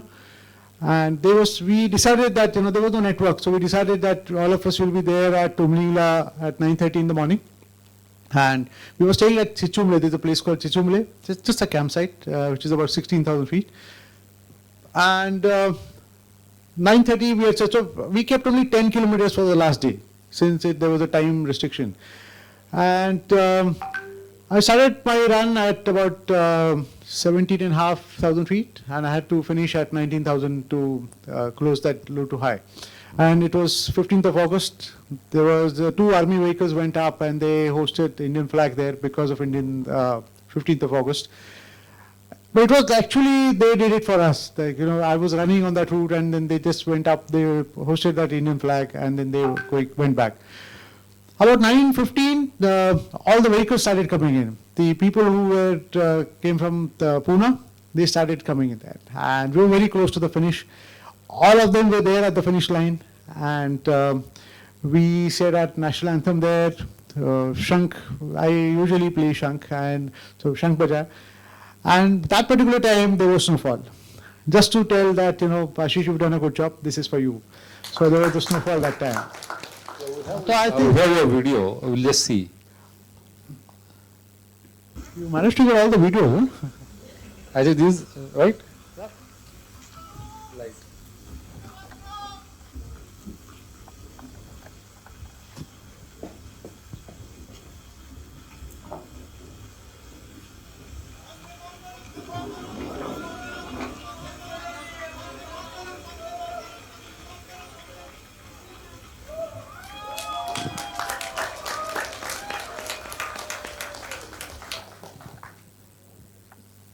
So this was an amazing experience, I think.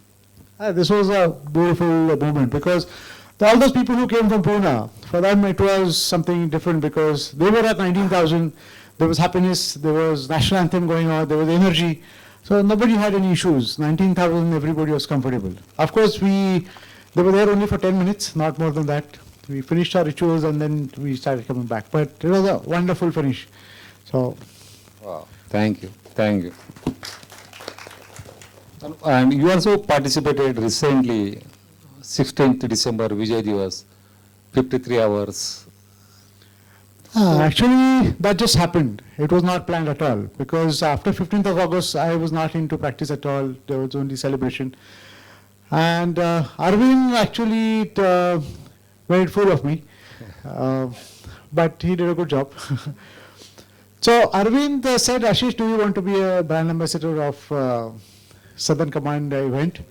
And I was very happy that, everybody will love to be a brand ambassador of Southern Command. I told him, I said, I want to be a brand ambassador. But then he said, Ashish, if the brand ambassador runs, it's a good option. I said, brand ambassador, they don't run. They are there to do show off. They said, no, this time it is different, so you have to run. So he organized a bib for me, and he said, Ashish, you are running. This is your bib number. And I was there at 12 o'clock in the night at racecourse. We had to do a loop of 2.3 kilometers, racecourse ka one loop. And then 2 o'clock in the morning on 14th of December we started. It carried on for 53 hours. Running at 53, running for 53 hours to celebrate 53 years of victory over Pakistan. And that was the beauty. And I could sustain myself for 53 hours. With the support of Indian Army, because those guys were absolutely fabulous, because there was a tent location and they took care of everything. There was food available, and we moved on, and it was a wonderful journey for 53 hours. I did about 119 loops, clocked about 273 kilometers. Wow. So it was wonderful. Oh, great. So, thank you. Ashish? Thank you. Very good. Amazing. Taru, now the question is to you. Along with the running, you also do a lot of yoga. I see, means those who follows you, they know that you are a lot of into running, yoga. And we also do like stretching and this thing, but you do, you are one step ahead, like you see this. So how is like, where you get this kind of energy? Like here also you want to excel yourself. Okay, yoga actually, I'm going to reveal a couple of things over here. Please don't tell anybody outside. One thing is that yoga I started doing only to be able to do headstand. For some reason I wanted to do headstand, and so at the age of 53 or something I decided to do yoga. A runner friend of mine told me, you have a good body that you can do Ashtanga yoga. I didn't know what is Ashtanga yoga. I went and joined Ashtanga yoga classes. Now the second secret that I'm going to tell you, I cannot sit cross-legged on the floor, which is Sukhasana or Chaukdi maar ke baithna. I can't do that. My knees will come right up. My hips don't open up. So this flexibility that you are seeing over there in Chakrasana and all, back is very good. Spine is very good. I can do Chakrasana. I have enough strength to do handstands for a few minutes. Headstand I've done for 8-10 minutes also. I can do things on the rings and all. But I can't squat on the floor. So, so the energy that you're talking about, I somehow feel that inherently I have a lot of energy, and if I don't channelize into positive things, I might start going in a negative manner even in my thoughts. And when I do all these things, I get a lot of satisfaction, and again I try to think what next I should do. So if I am able to do a Chakrasana, then can I do a different kind of variation of Chakrasana? That is what I would like to think. I think it's that good student syndrome that I suffer from, that was ingrained by my parents right from the beginning. That whatever you try to do it well.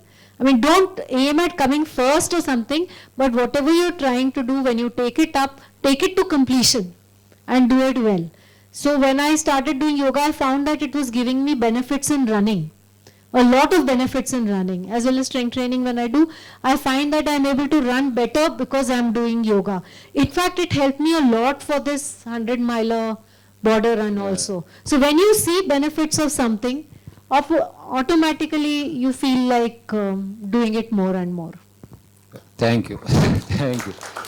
So Kavitha, my question to you is, we all know that you till date you stick to yourself to marathons and never get distracted towards running ultras.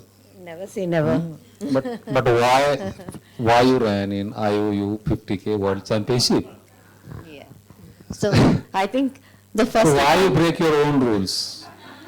No, I have, first of all, to clarify, I've never said never. That's why I said like I never say never.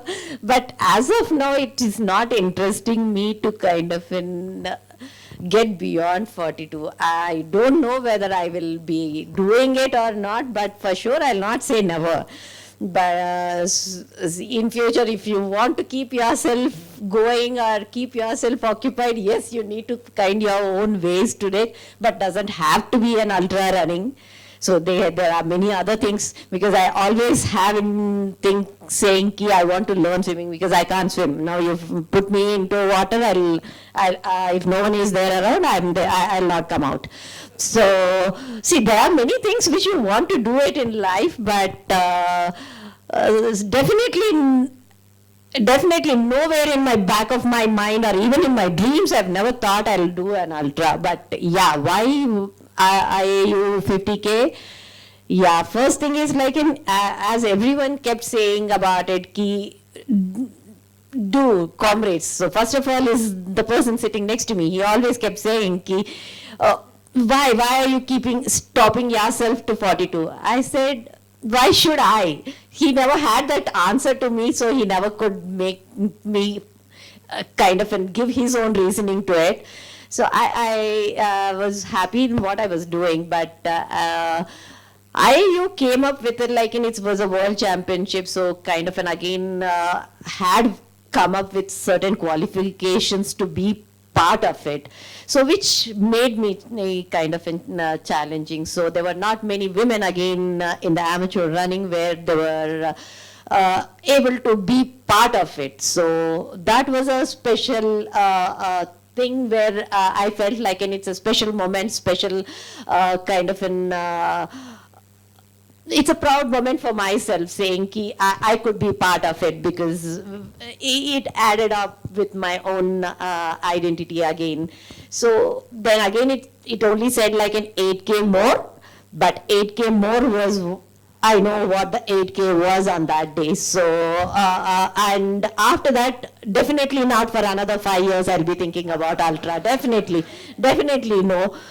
After that, I don't know if my mind changes, maybe, or may not be at So all. first time I have seen Kavitha so exhausted and totally exhausted, like Yeah, around- basically, again, as it said, like, and see, that's what the training gives you. So I always have seen Taru and any ultra runner to do their training in those odd hours to kind of get trained to kind of that particular distances or kind of an climate, this thing.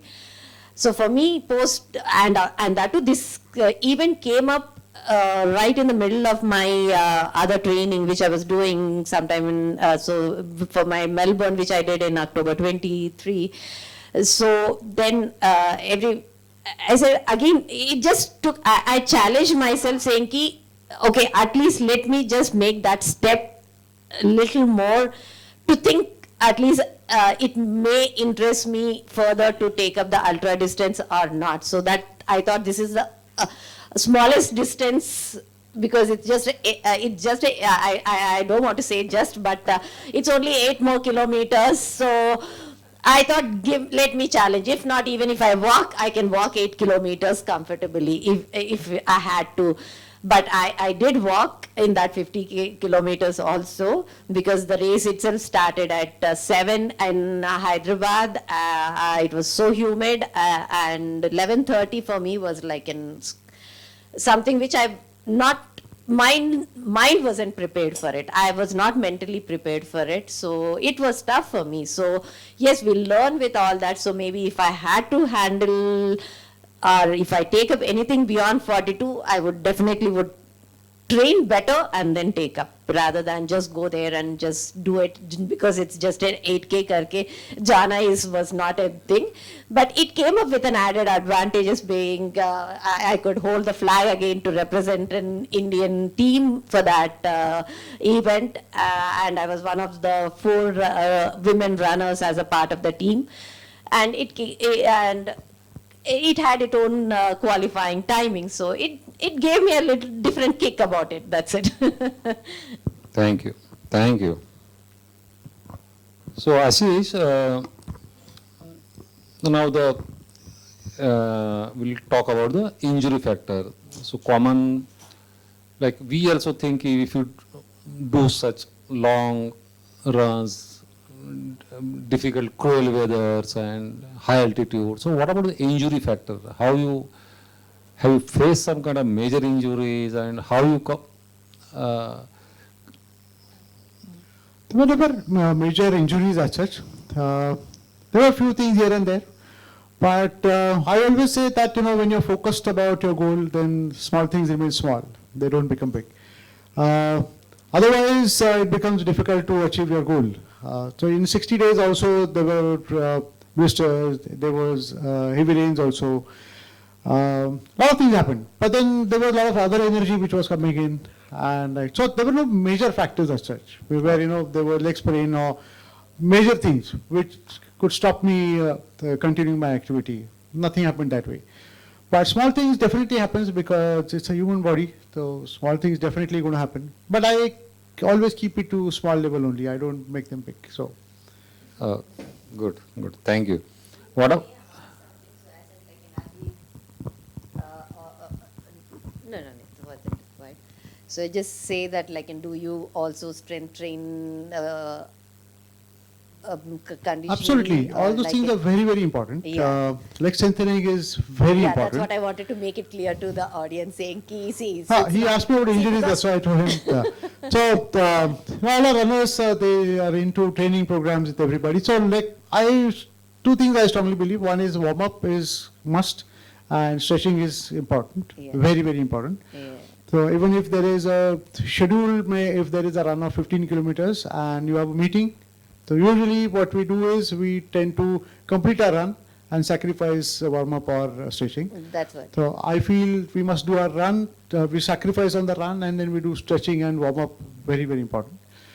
And 90%. why I ask this, because see, the social media shows only most of the women doing these things, because we end up putting it up on the social media.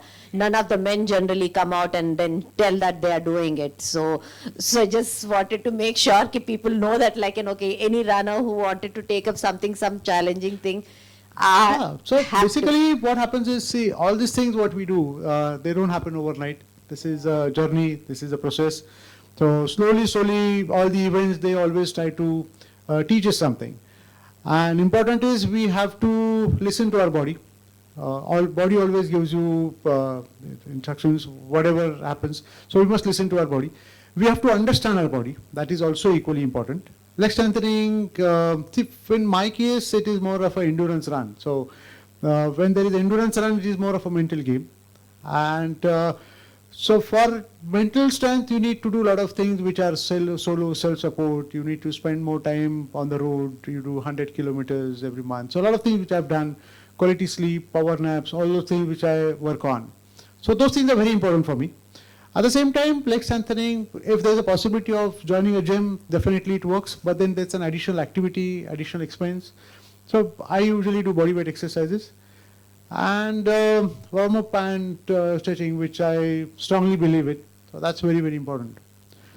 And so far I've been lucky with everybody's blessings. I think I never have any major injury as such. Right. Thank you. What about Taru? You also started running journey quite late.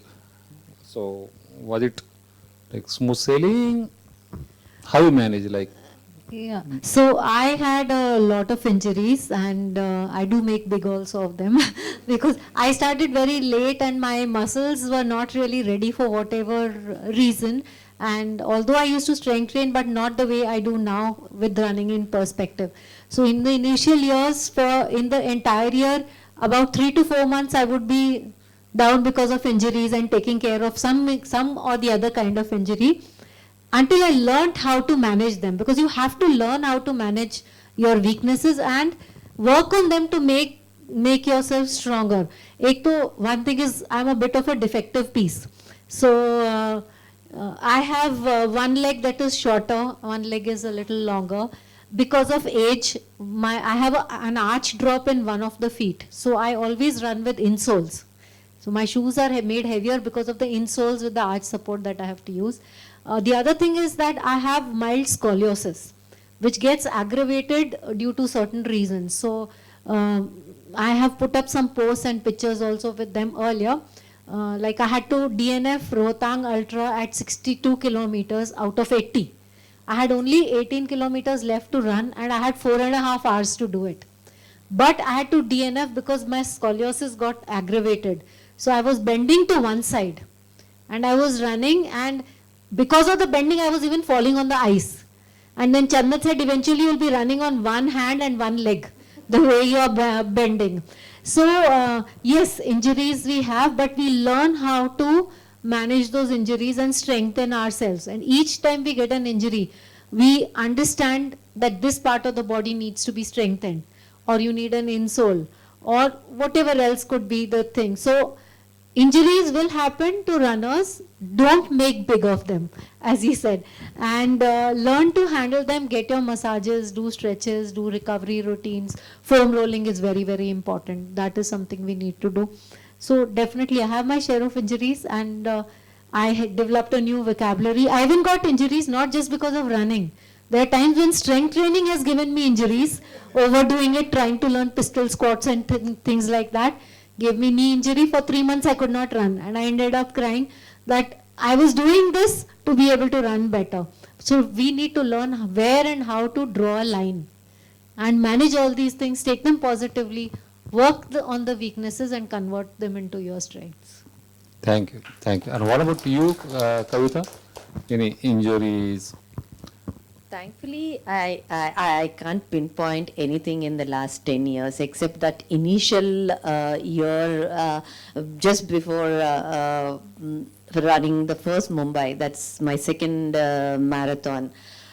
That was just because of as in any new runner into the long distances, they didn't know where to draw their line. So basically, I think that year from July or August on, I would have done some 11 half marathons till that December. That's in a span of around 8 months, maybe maximum. So, and that time you didn't even know that you have to run in a particular pace. You don't know. Just I was still learning. At least I was learning. I didn't know anything about the running. Every morning you go for a run is only one pace. So there was no other paces. There was no easy. There was no tempo. There was only 110. That day, whatever your energy took you, that's what you could. I used to do it. So in that loophole and going to an event and meeting people, running, getting medal and whatnot in the initial year is like in collecting those medals was and it was all I don't say learning phase, that time it was giving a different kick. So go run every event. I ran almost every event, and I think from August on till December you have lots. So in that perspective, I did had a Achilles injury, but that was very brief. It was just 2 weeks of this thing, so I completely took off. I had to walk in the Goa half marathon in the end of that 2014, and I was off completely because I couldn't walk during after 17 kilometers. I walked the rest of the distance, and post that for completely 2 weeks I gave myself rest. Thankfully, at least I gave that much of time for myself and not going and running again in that point of time. So that helped me recover immediately and ran the Mumbai and could better my first marathon timing too. But that was the only injury, if I have to name any, in my 10 years of it. But otherwise, there's nothing I can really say much. Maybe because I've worked over the years, I also learned how to strengthen yourself. And COVID gave me more of that into a different perspective of taking flexibility and mobility more into the training part of it, and it got gave a me good strengthening coach. Yeah, see, good. There are many good strengthening coaches, but I think for me personally, what I feel like, and I get stuck to something, and I don't change easily. The change, I don't adapt to those changes very easily. Maybe that's why, as you ask me, so why not ultra? So I think the change is not where I can't accept it so easily. Maybe that's still, I'm holding back myself for certain things. So yeah, so far it's working. So as long as it's working, why to change anything? So unless if it doesn't work, maybe you'll need to look into a different perspective for that. Thank you. Thank you. So the last question is to all of three. What about the family and support from the family and friends? So in your case, you always have a lot of friends who are there to help you, because you need crew, because your distances are like crazy distances, and 333, 555, bad water, this low to high. So you have lots of friends, and even in 60 days, 60 marathon, a lot of well-wishers came. So how was that? Means you are lucky, or you can say they get due to your nature they get inspired, or they. You got this company, and that's why their support is very important. Absolutely. Support is very, very important for everybody. And there are two things which I will say that my favorite dialogue, I always talk about it, is that I'm always surrounded by all the good people in the world. That's my favorite dialogue. And usually See, when you try to do something different, or and when people see that you are very focused and you're very disciplined about, and when they see that you are very passionate about what you do, then everybody wants to be part of it. So it becomes automatic action that, you know, everybody wants to be part of it. And I'll tell you a short story of when I went to Sinhagad for the first time. I usually do Sinhagad in the afternoon time at 12 o'clock when sun is out, then I want to do Sinhagad. So first time I went there, at about 12 o'clock when I was doing my warm-up, there was a watchman there at Greenwood Resort. And he said, you've come to Sinhagad, that's a good thing, because, but if you come in the morning, there's a good atmosphere, so you should come in the morning. So I told him, I said, I like in the afternoon. So he looked at me and he said, "Ye pagal aadmi hai." And he made faces, and I went up, I came round, I did my workout. Next Thursday I went again. So he looked at me and he said, "Are ye pagal hai, lekin wapas aa gaya." So after he saw me again on Thursday, he said, "Ye pagal hai, but ye disciplined pagal hai." So slowly what happened is, he had that belief in me. Something is doing. He never knew what I'm going to do, what my target is, nothing.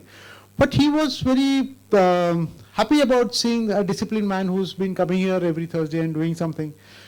So he started offering me his help. He said, there was Shiv Jayanti, and he said, ye sir ka gadi idhar lagane do. Then he asked me, aapko kuch khane ke liye pilau kya? So what happens is, when you're focused about what you want to do, people, they tend to join you, and that's how the community is built.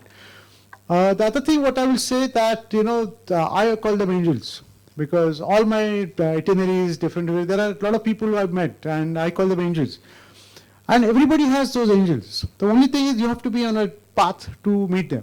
When you try to do something, when you decide to do something, you meet these people who give you that one inspiration, one piece of advice, or whatever. So I call them angels. And slowly, you build your mental strength in such a way that, you know, even if you don't meet angels, you continue with your journey. So according to me, people are very important. And when you do something good, when you say flowers, then only flowers are going to fall. So I think that's a very important thing. What about the family? You have I've gone through your book, and it is somewhere I read. So when you talk to your mother, so you used to say की आता पुढच्या वेळी जरा जास्त पळणार आहे. म्हणजे always म्हणजे you always kept, you never rebel your mother at least की I am going to do 555. She read in the newspaper की माझा मुलगा 555 पळणार आहे आता.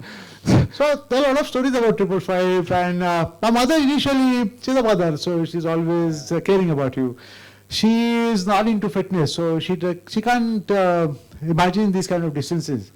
So initially she's always negative, but when she sees that, you know, he's doing it very sincerely, he's happy doing it, and when you see people doing very happily, then they also want to be part of it. So my mother also gets involved into it, and then slowly she wants to be part of it. And then she will be there, Ashish, what can I do for you? What will be my role? And I think that's the beauty of ultra running or running, you can say. I think running, it is only about running. It is not about ultra running or anything. Any activity you can do, it is not about running also. I will say anything which you love to do it, if you're doing it, people are going to be with you. I think that's very important. Thank you. Thank you. Thank you. So what about Taru in your case? So you are very fortunate that your Chandan is there, and he's always. So in your case, there is a means like support. I can't say support because.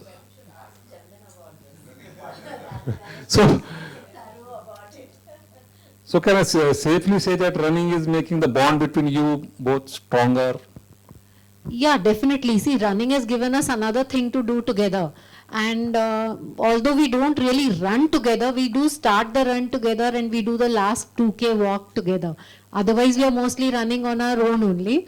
But having somebody who's running is along with you, having your spouse running, there's a lot of understanding about the activity that we are doing and the kind of toll it takes on the body or mood swings that might happen some particular day. So that is a big help. But the counter side of that is he takes a lot of senior citizen discount. I'm not 60 yet. I'm going to be in May. So what he says is, मैं 20% discount लूँगा. And he runs lesser than I do.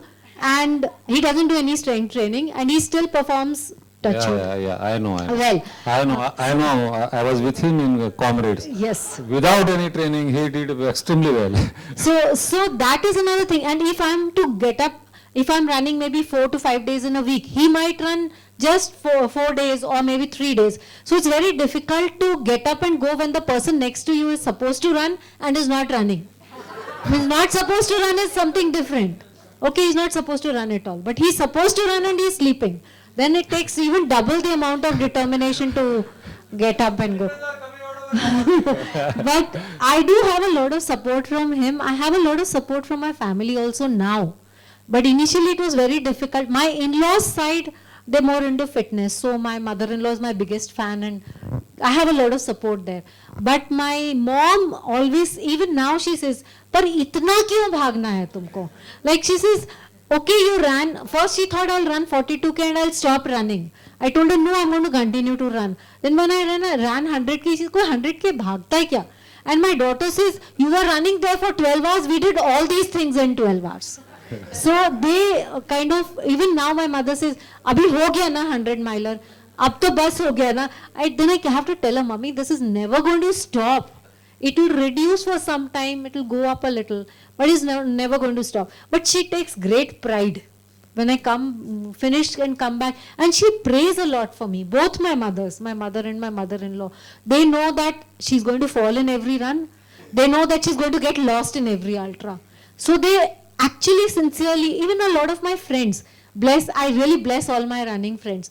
They also send me these messages. "Please complete your run without falling and without getting lost." And this time I did, thanks to both my mothers and my friends. I did not fall, I did not get lost. And of course, credit to the organizers also for putting good markers. So yes, that's all about the support. Thank you. So Kavitha, what is in your case is like, how do your parents and especially Deepak feels about seeing the fastest amateur marathon as a spouse? No, he only criticizes, so you know that much better. So I don't think, he takes a pride. At the same time, when it comes to just me, there is I think he's very critical about whatever I do. So he thinks that I can do more, I can do better. But I always tell him, please run and then talk about what you say. Until then, you don't say me or expect me something which I am not able to do it. So that's what it is. But otherwise, support system, yes, without that. See, we all have learned how to kind of, initially with everyone, it will be lifestyle change completely. So getting the family, immediate family is where it takes that changes, they feel the changes.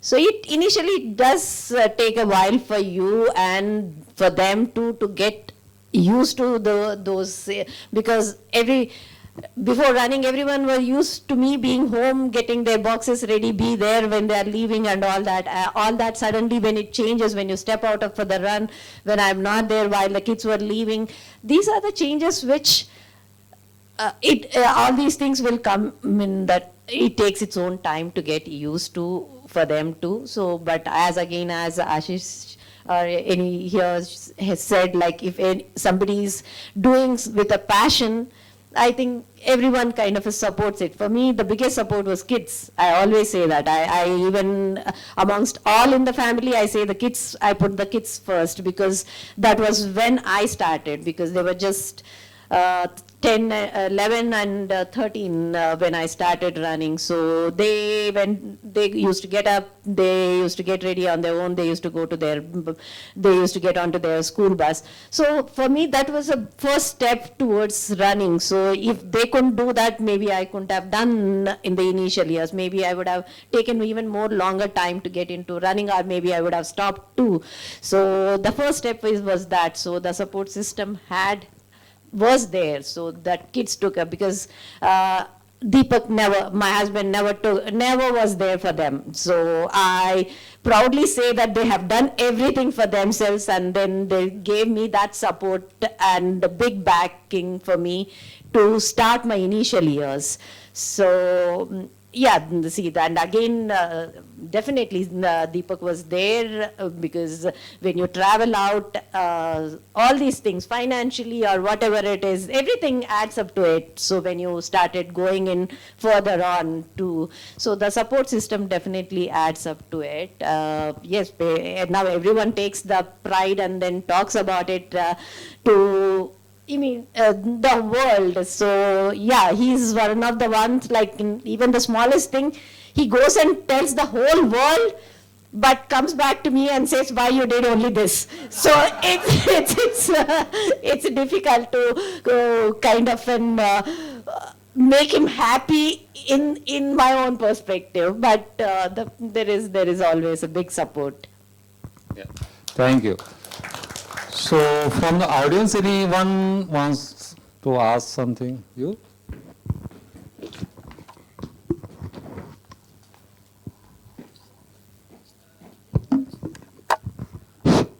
Hello, myself Omkar Jokar. Morning only I met Ashish sir at university. So he launched his book today, and I got it, and I'm definitely going to read it in next few days. And I know I can get more insights about how to get that mental strength to do such long events. I also do triathlons, and I did full Ironmans or 10K marathons, such kind of events. But I know what it takes to survive in the last hours of the event. That's about like 12 hours event for me. But you do 555 kilometers or such cruel events. I really want to get that mental strength and want to learn from you. I got more insights today as well, and even I will get a few from that book as well. So thanks for sharing us your journey from the book. And Taru ma'am, you are almost double than my age. I ran, my longest run was like 82 kilometers. I did one 12-hour run, and that was very tough for me. I did vomiting after every hour because nutrition and all, everything went on toss. But after that, I decided that I will never go and attempt this until I am prepared for this. But still, that endurance, that kind of endurance at this age, I really wish to have such kind of endurance when I will be growing by years. And Kavitha, same in your case as well. My full marathon timing personal best is around 3 hours 17 minutes. I am so training from last 5 years. And you ran 3 hour 5 minute marathon as well. That's my desire also, to get faster like you. I will definitely going to train for that. But thanks for inspiring us through your all three, for inspiring through your journey. And about our host as well. He haven't shared his any sports journey or anything else, but from the time when I entered in the room and when the session started, you were saying that he launched his book in morning only, and you are saying, I was going through your book, I was going through your book. You talk all his experiences through your talking. How fast you read, man? Are you a robot? Like Chitti, then six up, and you got all the information and you are just talking on him. You were also there, na? Yeah. I also got same. Yes, but I haven't opened the book as well, and you read all the book throughout the day. That's really inspiring. That skills as well, so I can also read so fast. Thanks, Agwante, for this wonderful session, and I got really, I'm feeling very lucky to come here and get insights from all of you. Thank you. My question is to all three of you. As I am triathlete, so I want to ask you, have you ever thought to do a triathlon, or do you have anything in mind that you want to attempt such thing? I will be really happy to compete with you in that field, because lonely I can't think I can compete with you guys. Thank you. First of all, I need to learn swimming from you only, so then maybe I can think of it at least. So as I said, I can't swim, so that is not in the agenda at all for me. I can only swim to prevent myself from drowning, just that much. And I find water really cold. I'm a warm weather person. In May also I take bath with warm water. So the day they start having triathlons in warm water only and all training in warm water, I would definitely like to do it, because cycling I'm good with. I'm okay with cycling. I mean, I can train for it. But, and I feel that training for triathlons is a very difficult thing. So hats off to you to balance 3 different sports and train for. At the end, maybe it's easier. Sorry, this is debatable. But at the end, it might be easier, a triathlon event, might be easier than an ultra marathon event, just the event. Might be, because I have not done it. But the training for a triathlon, I feel, is something really difficult, to have to practice 3 things and do break workouts and all that. Hats off to all triathletes over here.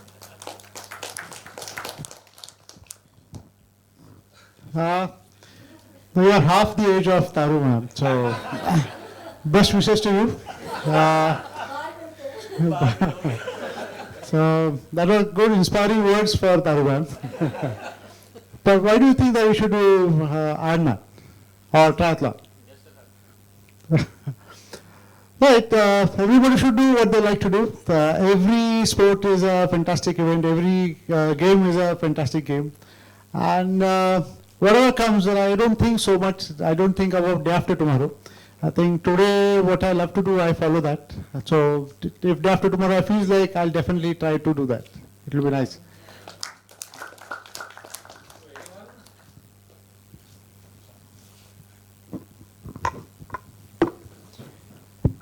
Generally, first of all, thanks for organizing, and it's been wonderful listening to all 3 of you and the guest. Generally, we read about or hear about visualization as part of building the mental strength. So, question open to all 3 of you. If you could give some insights about if you do visualization, and if so, how do you go about it? I do visualize a lot, because I believe that visualization as well as positive thinking both make a lot of difference. So before the actual event, not during training but during the taper period, I think a lot about the event. Even in my sleep or even in my dreams, I think about the event and how I would be running it, and the kind of training that I've done that will help me. I correlate that to it. I visualize myself crossing those specific milestones, and I also visualize myself crossing the finish line. I see myself doing it. So just that much. My visualization is restricted to just this. And the rest is all thought, okay, I'm going to eat this over here, and that's more a part of planning. But this is the kind of, just this much of visualization is what I do. And someone had once told me that you look at the mirror and say something in your eyes, reflection in the mirror, and say something to yourself 3 times. This is something, actually my sister-in-law had said that. That is a positive affirmation to give to yourself. I never did that until this 100-miler. I looked at the mirror and I said, I'm going to finish this 100-miler. So that is what I have done. Thank you. Thank you. No, this actually the first mentors, the coach, taught us to visualize this in the initial years of running. The first marathon, actually he was more, he used to say that we need, he made us run a marathon before we ran an actual event. So I did like that 3 marathons in the training before 3 actually in the events, until I was part of, I was with him. So he used to tell that, so visualization help. He made us do it also in the 2 of the occasions, in 2 full marathons while we were part of with him. But I never practiced it. Maybe for me, I always felt like I think something, I look forward to something coming up surprising for me, rather than knowing that even the course or even the route profile or whatever it is, people do train particularly in that perspective. I do take up a little bit, see, certain things like in Boston or even New York, which as in road races, which I talk about, they have a certain elevation. So people do train to tackle that in that perspective. But somehow I feel like personally for me, it's like more like I would take, it's easier for me when it comes as surprise rather than knowing it in advance or like kind of visualizing how I will be able to handle this or whatever. So personally, I couldn't develop that. I don't know if it really works or not. I'm unable to tell you how it works if you really do it or practice it. Thank you. See, basically, Kavitha doesn't get time to visualize things. She runs so fast. By the time she visualizes, she's at the finish line. So, but one good thing I'll tell you, which I always follow, especially on endurance activities, there's always a point you feel that, you feel like quitting. There's always a point which comes. And that particular time, I always think about the finish, how I'm going to celebrate. Okay?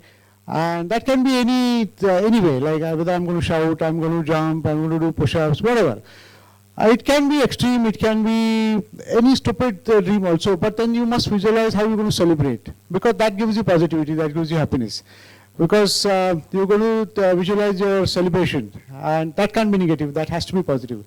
And I think once you overcome that particular point, then you are back on the track, and then you are there at the finish line. So I usually follow that, so it works. Thank you.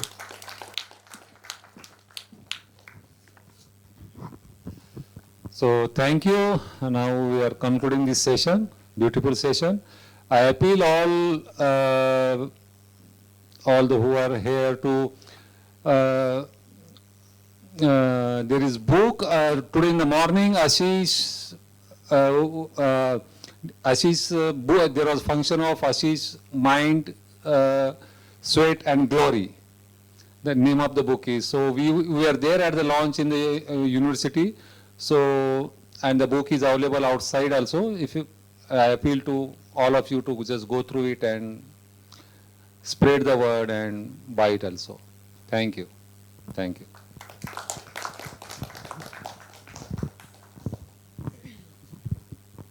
Yeah. So I said on behalf of all three of us, I'll just say thank you. Thank you, Manoj, for organizing this and bringing us here, and then maybe share our kind of a journey, our experiences, whatever we did in the last 10 years or a little more. So thank you for this. Thank you. Thank you. Kavitha's already thanked, so thank you once again. Thank you.